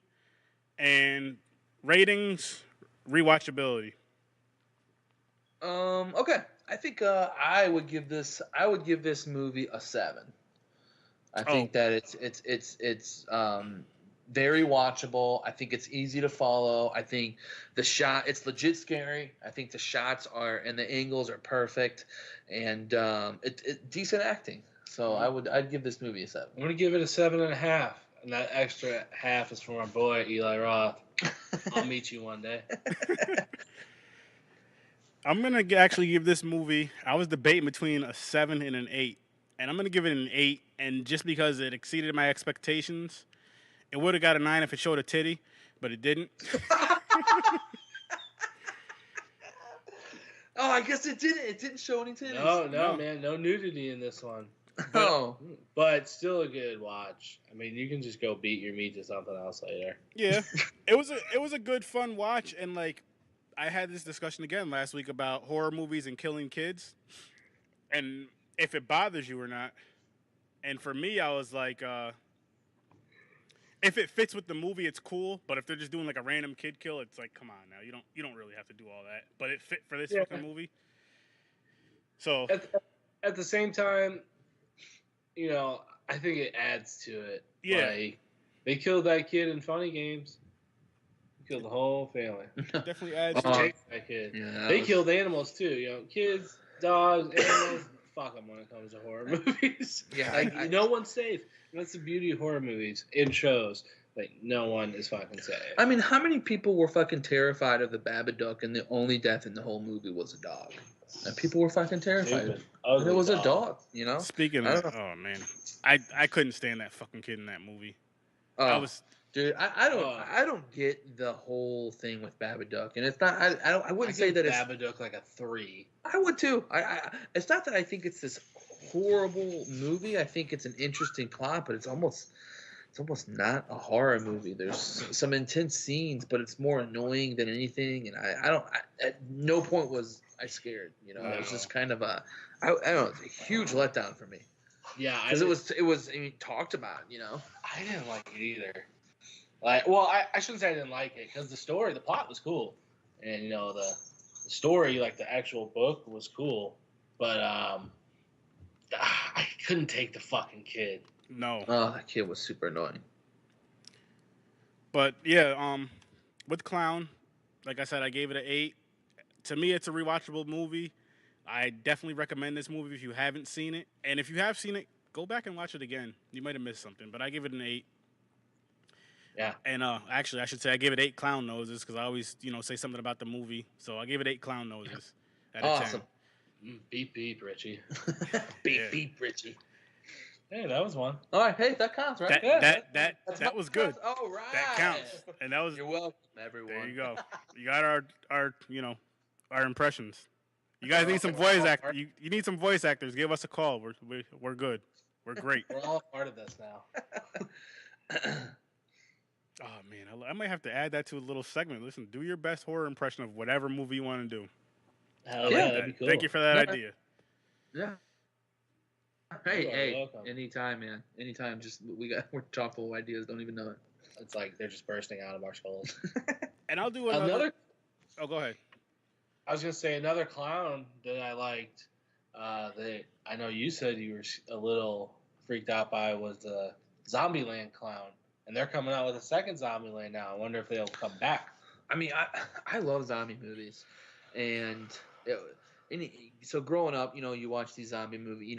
Romero's freaking king, and you're watching all these Romeros, and it's pretty freaking amazing.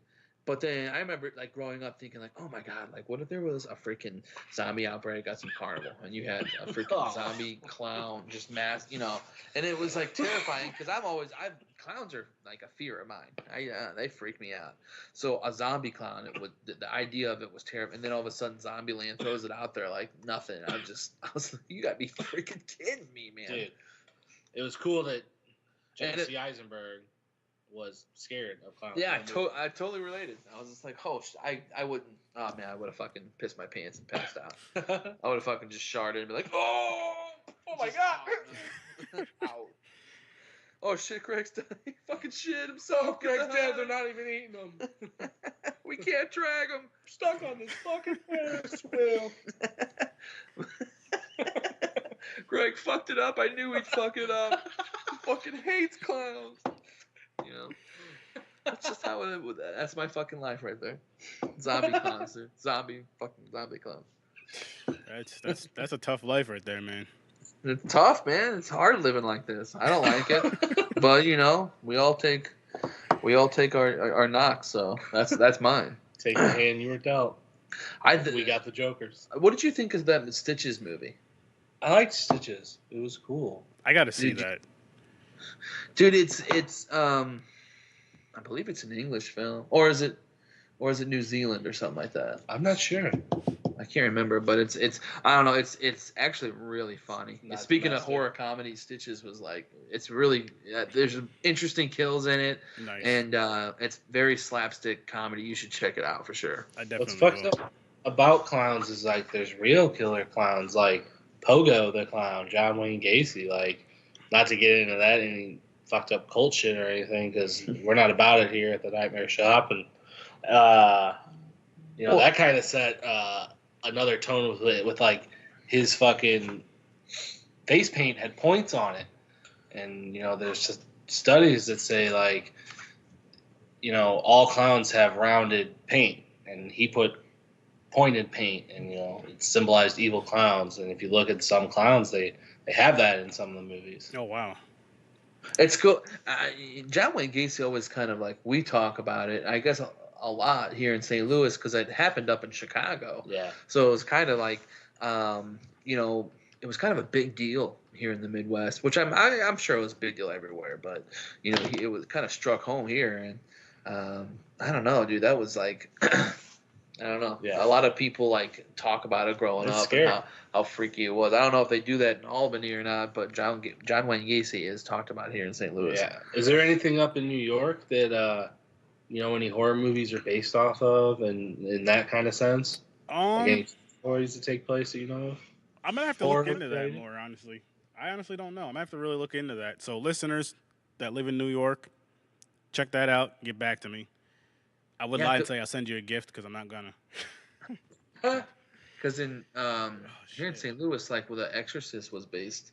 Yeah, I've been off a story that happened here in St. Louis.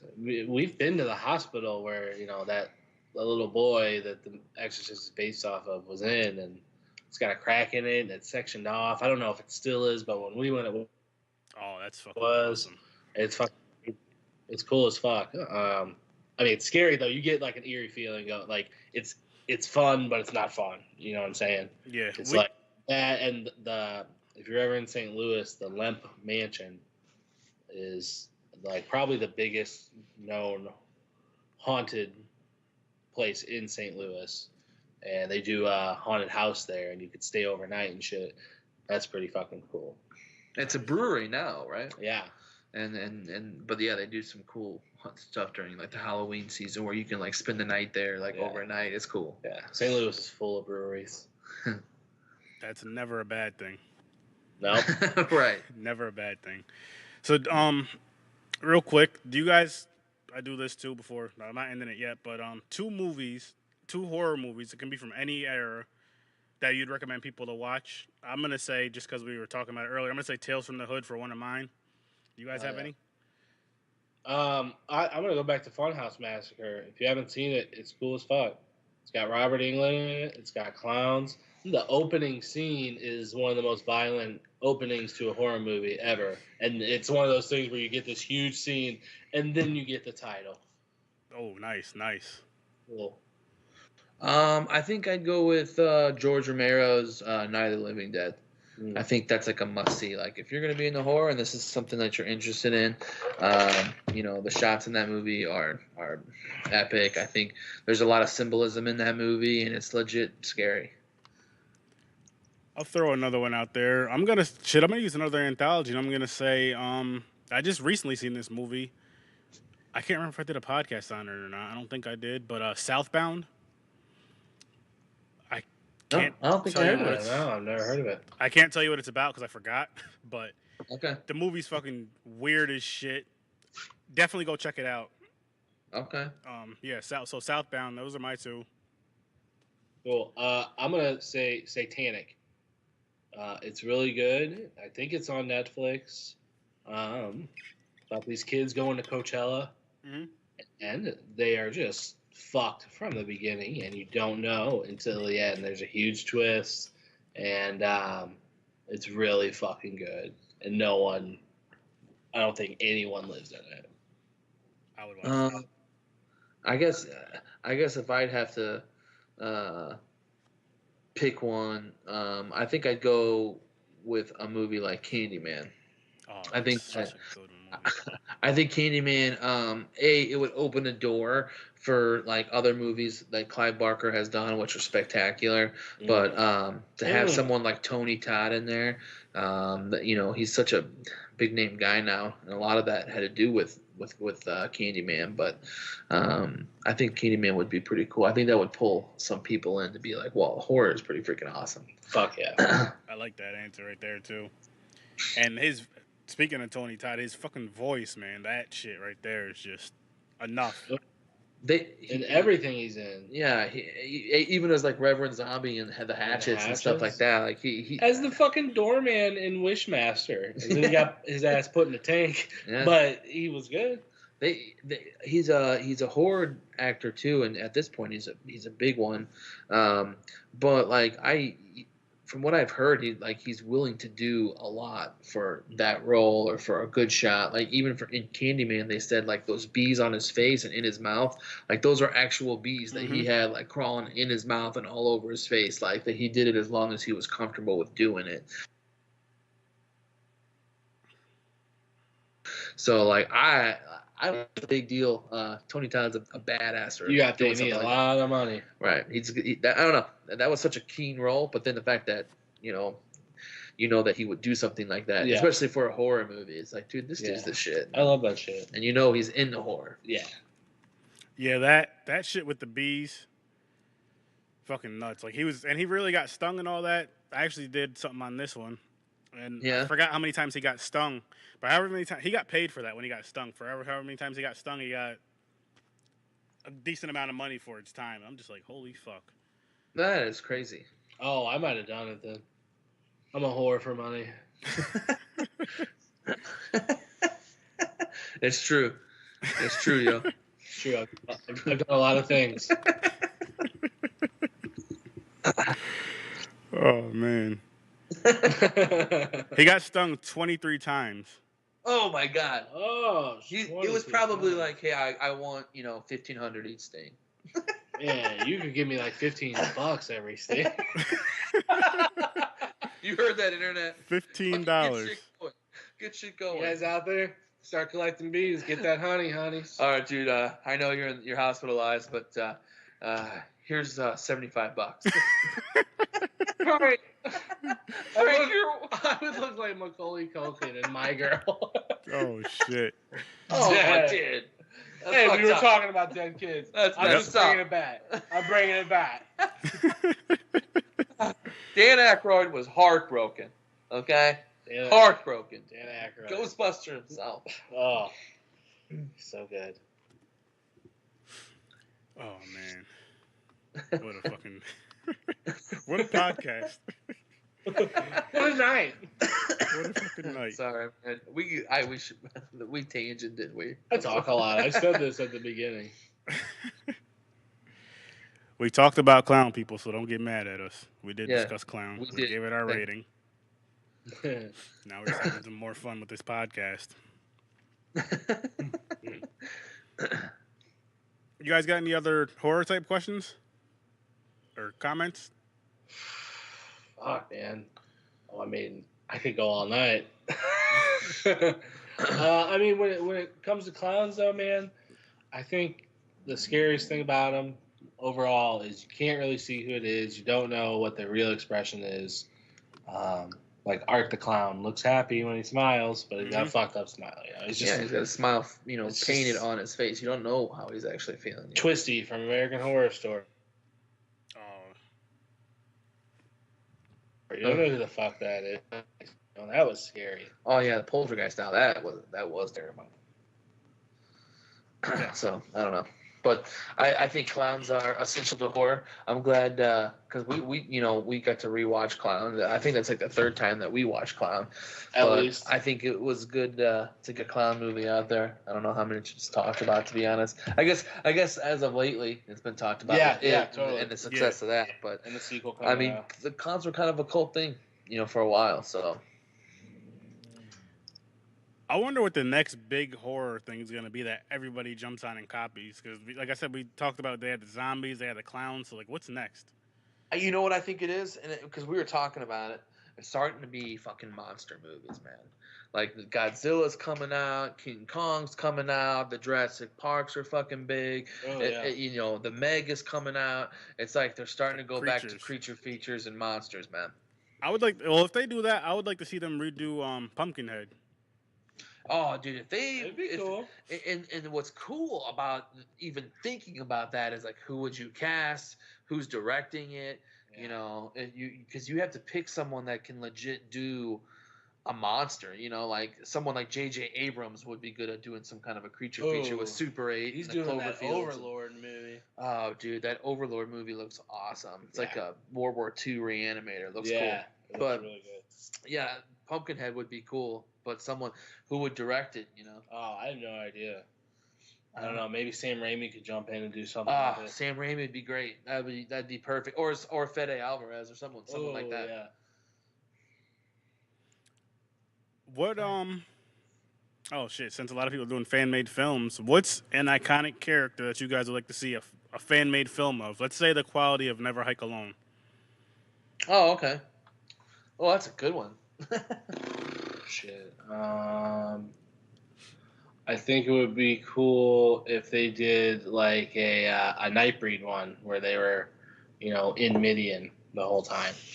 Oh, that would be kind of cool because it'd be interesting to see like what kind of makeup people would do. And because all the monsters. Because Nightbreed was notorious. When Clive Barker was a makeup guy. Yeah. So all those monsters look different. It'd be cool. It'd be kind of like watching an episode of Face Off or something like that. Yeah. That's a good one. I think for me it'd have to be something like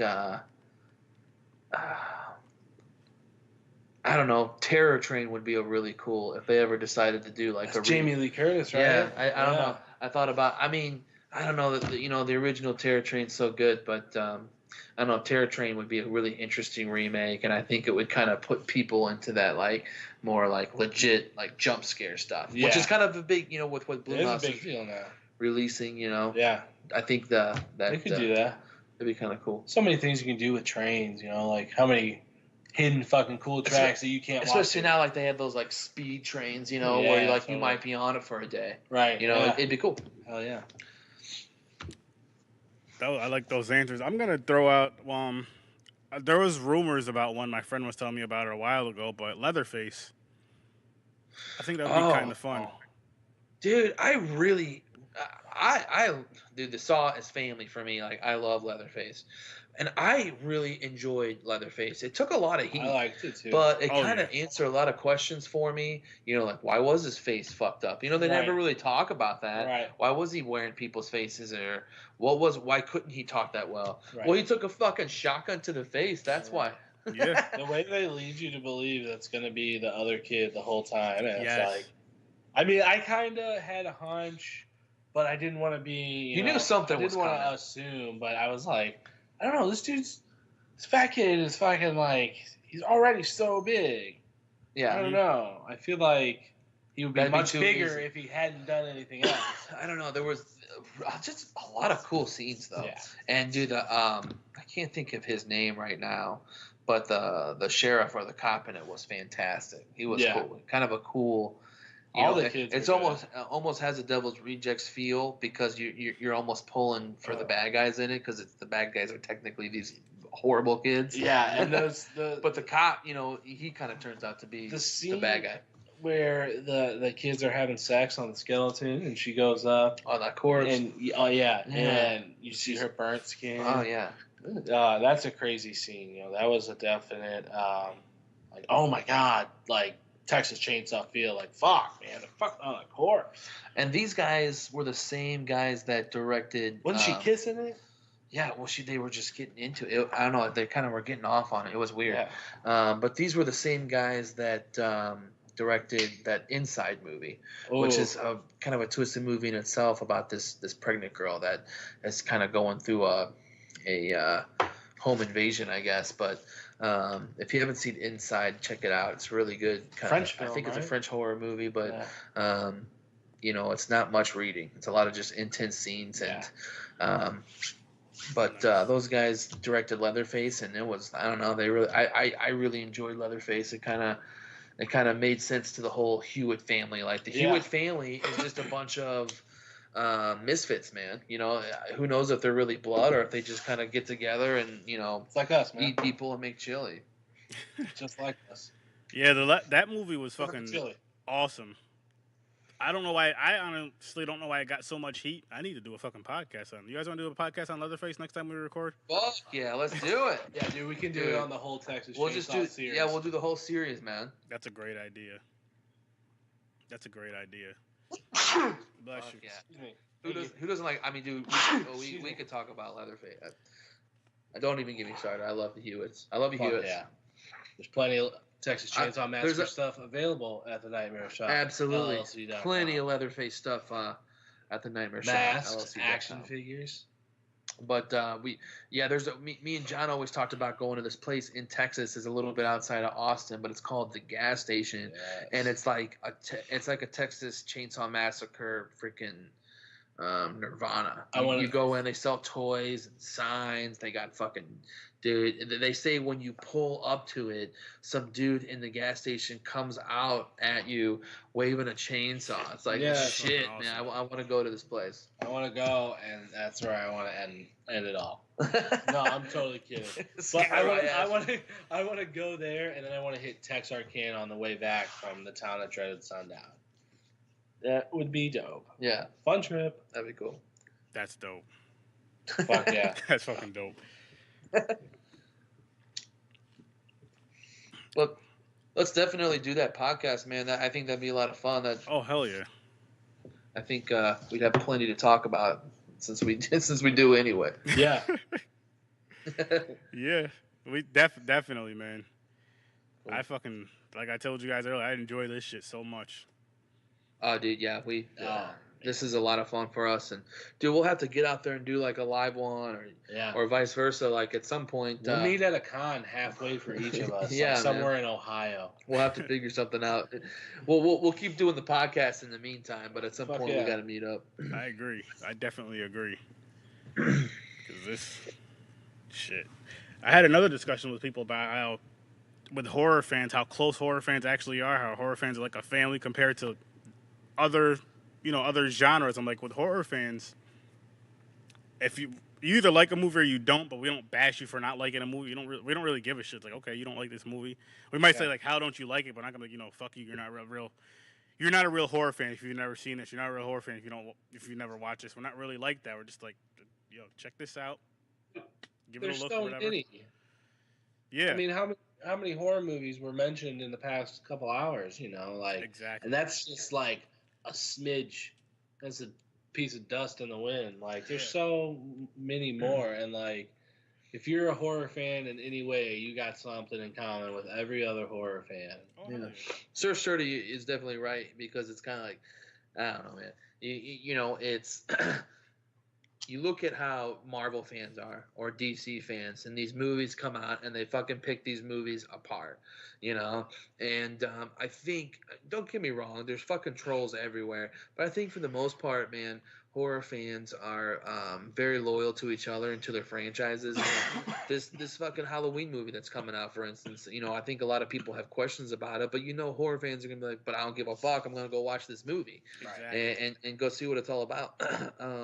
I don't know. It's a way of life for us. So not seeing it is just it's just ridiculous. Everyone's gonna be talking about it. We need to know what the hell's going on. Right. If I don't know what happens, I don't know what I'll do with myself. It's interesting that he's taken the whole idea of them being siblings away. That seems to be upsetting a lot of people. I have so many questions. I just want to know, like, how did the mask age?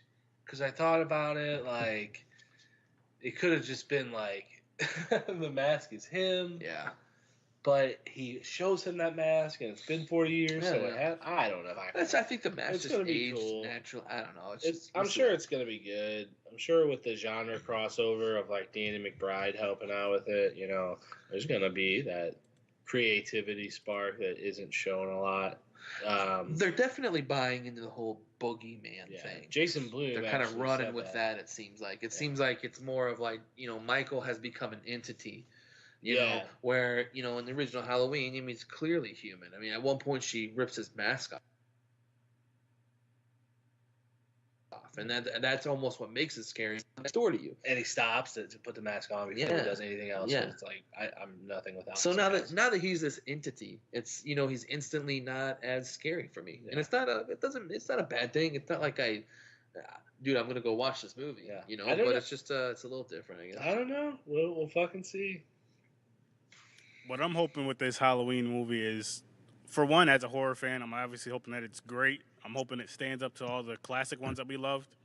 And I'm hoping that it makes a lot of money, and the people, the whole bullshit going on with Jason with that lawsuit, they're looking at this like, listen, we need to get our shit together and make a fucking awesome Friday the 13th movie and make another Friday the 13th movie. So that's what I'm really fucking hoping for with this shit.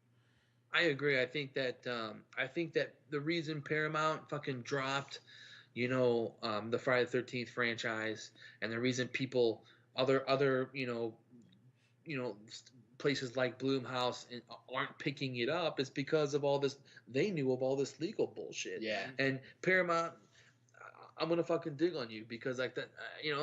Thanks for bringing us Friday the 13th, but like now you did shit the wrong way and you're backing out of it. It's so not Jason. Right. Well, it just shows that Paramount's for the money, and if you're a true horror fan, you want for the fans. Yeah. A lot of horror actors do it, for the fans. I would love if Blumhouse picks it up. That'd be great, man. Yeah.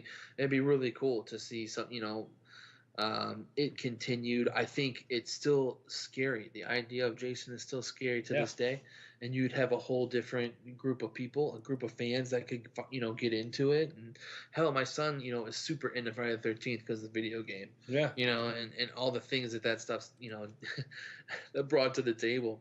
That's such a fun fucking game, by the way. It's amazing, and what it's done for the franchise is crazy. And the fact that Adam Green, did a lot of writing for the game and stuff like that. It just goes to show, like, a lot of people fucking care about the franchise, and they want this fucking shit figured out. And I think once it's figured out and this guy gets his money like he deserves, even Sean Cunningham has said that he said like, hey, if this is the money that Paramount owes this guy, then what the fuck's the problem? What are we waiting on? So, and back to them picking up Halloween. Forgot another clown. Up as a little clown, and true. then Daniel Harris was a little clown. Yes. In the fourth that's one. right. Yeah.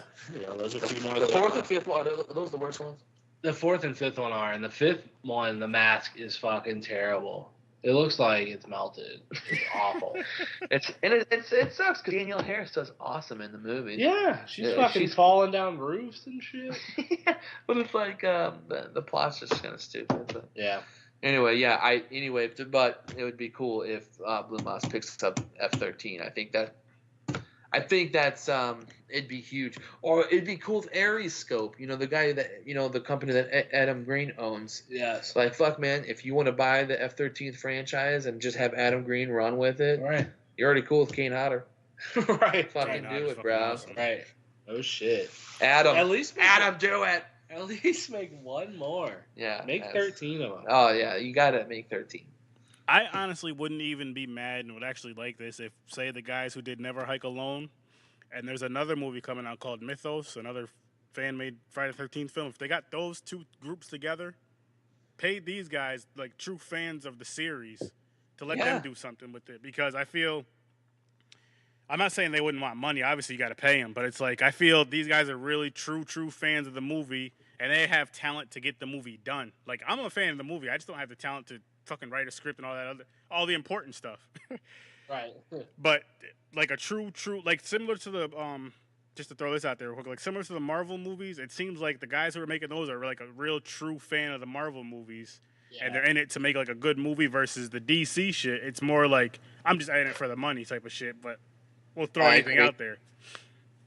So Paramount, whoever, Blumhouse, call these guys that made up, like I said, the Mythos movie, Never Hike Alone. Call them up, let them get together, brainstorm, and do something real awesome. Let these fan-made films really blow up because these guys, they really care about it because they're doing it. This is all coming out of their pocket. Yeah, they'll do like a funding thing, but for the most part, it's coming out of these guys' pockets. And shit, they did a fucking excellent job. Right. I mean, what is the big deal about, I mean, there's a lot of fucking really good movies out there that were fan funded. 31. 31's a big one where, a lot of fans pitched in to make that fucking movie because they wanted to see Rob Zombie make a movie. And I think it's the same way with F-13. I think that people it'll happen. People want to see this continue. So it's going to happen regardless. I really like Blumhouse and what they've done for low budget movies. I think that Blumhouse does a good job of kind of going for the poor man director. That's these really good fucking ideas. And, I mean, like Lee Winnell and James Wan and what they did with really no money, and some of the movies that they made were so low budget, but they're so good. Yeah. And I think that Blumhouse would be perfect for like a crowd-funded, movie like that. It'd be really cool. Oh, yeah. But if Blumhouse took them over, I guess they wouldn't have to be fucking fan funded. Yeah, they got that. They would just know they'd have a following, though. Yeah, that's money, man. You put an F-13 movie out there, that fucking Friday night, that's gonna be a movie everyone wants to see. Fuck yeah. I want to see Jason in the winter though. That's one thing I would love to see. People camp in the winter. I was thinking about that, like, dude, you could and the blood on the snow and all that shit, dude. Like, you could totally do it. That would be really cool. Tremors just did it. Yeah, Tremors did for some Antarctica shit. It was cool as fuck. That movie was cool. So they need to. It can happen. Yeah. Jamie Kennedy once again. Hell yeah. Totally happened. Dead Snow. Oh, Krampus was great, man. Jack Frost. Jack Frost 2, Return of the Mutant Killer Snowman. we need more horror in the winter. Fucking people don't. That Mr. Snowman that came out with Michael Fassbender, I think it was the end of last year, the beginning of this year, was pretty cool. A lot of people didn't like it, but I liked it. It was kind of mystery, thriller, but people were getting killed. It was cool. Interesting. It's interesting. So, I know you guys are huge horror fans, but how did you guys come up with the shop? Like, what made you guys just say, let's fucking do a store? I hate working for other people. I hate people telling me what to do. The only people I agree with anything is my wife, who I love to death, and my bro here, who I love to death. I see you guys got those matching rings. That's beautiful. Oh, dude. You know it. Black and silver all day. Oh, yeah. Black and red over here. Fucking... No, dude, we just... we've been working together forever. We grew up together. We've been watching horror movies together. We have collected together. And it was like, let's start selling this shit. Let's start... Instead of collecting everything bit by bit, because ultimately, if you're a collector, it's never going to be done. You're never going to be done. So it was like, how can we get our hands on as much product as we want and experience it and make profit doing it and expand horror to people in St. Louis? If you're from St. Louis and you're listening, there isn't a lot of outlets here for horror at all. There's like close to none. And it's really upsetting for people who love horror. Mm-hmm. And it's a big part of a lot of people's lives here. I mean, doing the cons that we've done, around St. Louis, we've talked to people and how big of a deal it is for other people, and that's kind of what inspired us. Yeah, it's crazy to how many people stop by at our table and are like, dude, this is awesome. Like, it's all horror. Like, this is my shop. And it's like, yeah, this is everyone's shop. I don't know. It to me, it's something that St. Louis needs, and something St. Louis deserves. Yeah, St. Louis, we have all these really cool, like we talked about earlier. How The Exorcist kind of originated from St. Louis, and there's a lot, kind of historical hauntings all around St. Louis and Alton and all that. The scariest thing about St. Louis, or like that they do, like pop culture wise, if you will, is their haunted houses, and those are badass. Mhm. But that's only a few months of the year, like people can go get cool shit there, and they have like little shops at the exits of their haunted houses, but you can't get that shit year round that I know of, and that's what we want to do. Like, horror is not just a season; it's a lifestyle here at our little nightmare shop, and we just want to give that back to people. Horror is given so much to us that we want to give back as much as we can and get as much out of it as we can. I think eventually we even have bigger ideas when it comes to like. This is a nonstop. The shop is just the start. We eventually want to open our own theater and all that stuff. So and it would all be horror related, man. Where the shop's just a front, and then you go in the back and you can watch, like a Pumpkinhead or maybe a new horror release. Or everything like at our shop is made to give you a nightmare. That's awesome. Listen, horror fans, you need to go to that shop right now. Well, not right this second. Unless it's open at this time. By the time if it's open by the time you guys hear this, go to that shop if you're in St. Louis. Check these guys out. They're awesome. They got some cool shit in their shop. And you just heard why they opened the shop, because they're very passionate about horror. So go there now. Go online, thenightmareshopllc.com. We are your gateway to horror, where all your nightmares come true. There you go. See that? They were ready for this shit. No, that's awesome though. Like, just similar reason for me at the podcast. I just have a passion for horror, love movies.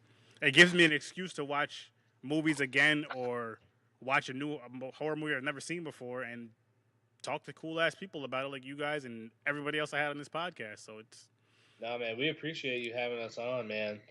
This is a lot of fun. We enjoy doing it. Like I said, guys, at any time we could link up and do this, and we all have the time to do it, and just fucking shoot the shit talking about horror. Hell yeah.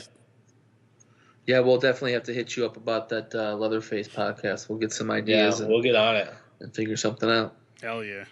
I'm definitely down for that. Cool, man. You guys got anything else you want to discuss or plug before we wrap this up? Or any more clowns you can think of to mention? I can't. Ronald McDonald. McDonald's clown. Yeah. Krusty the Clown. The Violator from Spawn. Der Clown. That crazy, like, Jack in the Box clown from Krampus. That thing was fucking terrifying. I can't remember. I don't remember the clown's name. I don't even know if they had a name for it. But the Jack in the Box from what the hell? Demonic Toys. Oh, Jack Attack. Oh, yeah, Jack Attack. Jack Attack. Oh, yeah. I love Demonic Toys. Yeah. All the Killer Clowns. Yes. Oh, yeah. That's all a fucking awesome. Which I think they're making a show out of that. Well, I'm not into the American Horror Story show, to be honest with you, but a lot of people, I see a lot for that Twisty the Clown. Yeah, totally. There's some pretty cool masks for Twisty, though. Like, I like the mask. He looks cool. I'm with you. I liked the first couple seasons of American Horror Story, and then I kind of fell off. Yeah. And Javier from The Last Circus. Oh yeah, The Last Circus. If you guys haven't seen The Last Circus, check it out. That's a Spanish horror movie, yeah. But it's has to do with these circus clowns, and it's fucking demented, man. Yeah, it's cool as fuck. Nice. Oh man, I can't wait to fucking record again. Already thinking about it. Oh, what I want to tell you guys, and it can be on the podcast, it's cool, is tomorrow I'm actually recording with the director/actor who played Jason in Never Hike Alone. So that's gonna be fun as fuck. Oh, dude, that's awesome. Good for you, man. Yeah, dude, congrats. Are you freaking nervous? I'm excited. That's awesome, dude. And I will say this too. I'm anxious as fuck. Since I'm friends with you guys on Facebook, send me some questions if you guys have any questions for him, and I'll read them off to him tomorrow. Oh, yeah. Absolutely. I got shit to say. But that right there, like, I reached out to him, and he was like, shoot me an email. I shot him an email. I let him know. I was like, me and my brother are getting ready to do a podcast on this movie. And he actually, I tweeted it out. He actually shared the tweet and all this stuff, and he's like, yeah, I'll be on there. So I can't fucking wait to do that shit. That's cool as fuck, man. Hey, I guess we could talk about this when we're not recording, but, at some point it'd be cool to, we would love to, if you ever want us to give a shout out to someone, because there's people that stop by in St. Louis all the time, when it comes to horror actors. Send us any way of we would your always, card or we would flyer. always love to ask them hey, you should be on this cast with us, man. Yeah. Oh, you know what? Matter of fact, when we wrap this up, I want to talk to you guys about something too. Cool. So, you guys want to plug your store one more time and where people can find you? Absolutely. Okay, we are the Nightmare Shop LLC. We are located in St. Louis, Missouri. We are the gateway to horror, where all your nightmares come true. Check us out at thenightmareshopllc.com for your favorite horror collections. You can find us on Facebook and Instagram at the.nightmare.shop, Twitter at _nightmare_shop, or on Pinterest, The Nightmare Shop. Subscribe to our YouTube page at The Nightmare Shop. You can subscribe to our newsletter on our website. We got Trick or Treat Studios products, New Waxworks records, and Mezco Toys merchandise. Check us out. Awesome. And as you all know, I'm Horror with SIR.STURDY on Facebook, horror_with_Sir_Sturdy on Instagram, HW_Sir_Sturdy on Twitter. And I'm going to tell you guys, join my Facebook group, and you can plug all your shit on there too, because it's horror related. And as always, horror fans, I'll see you.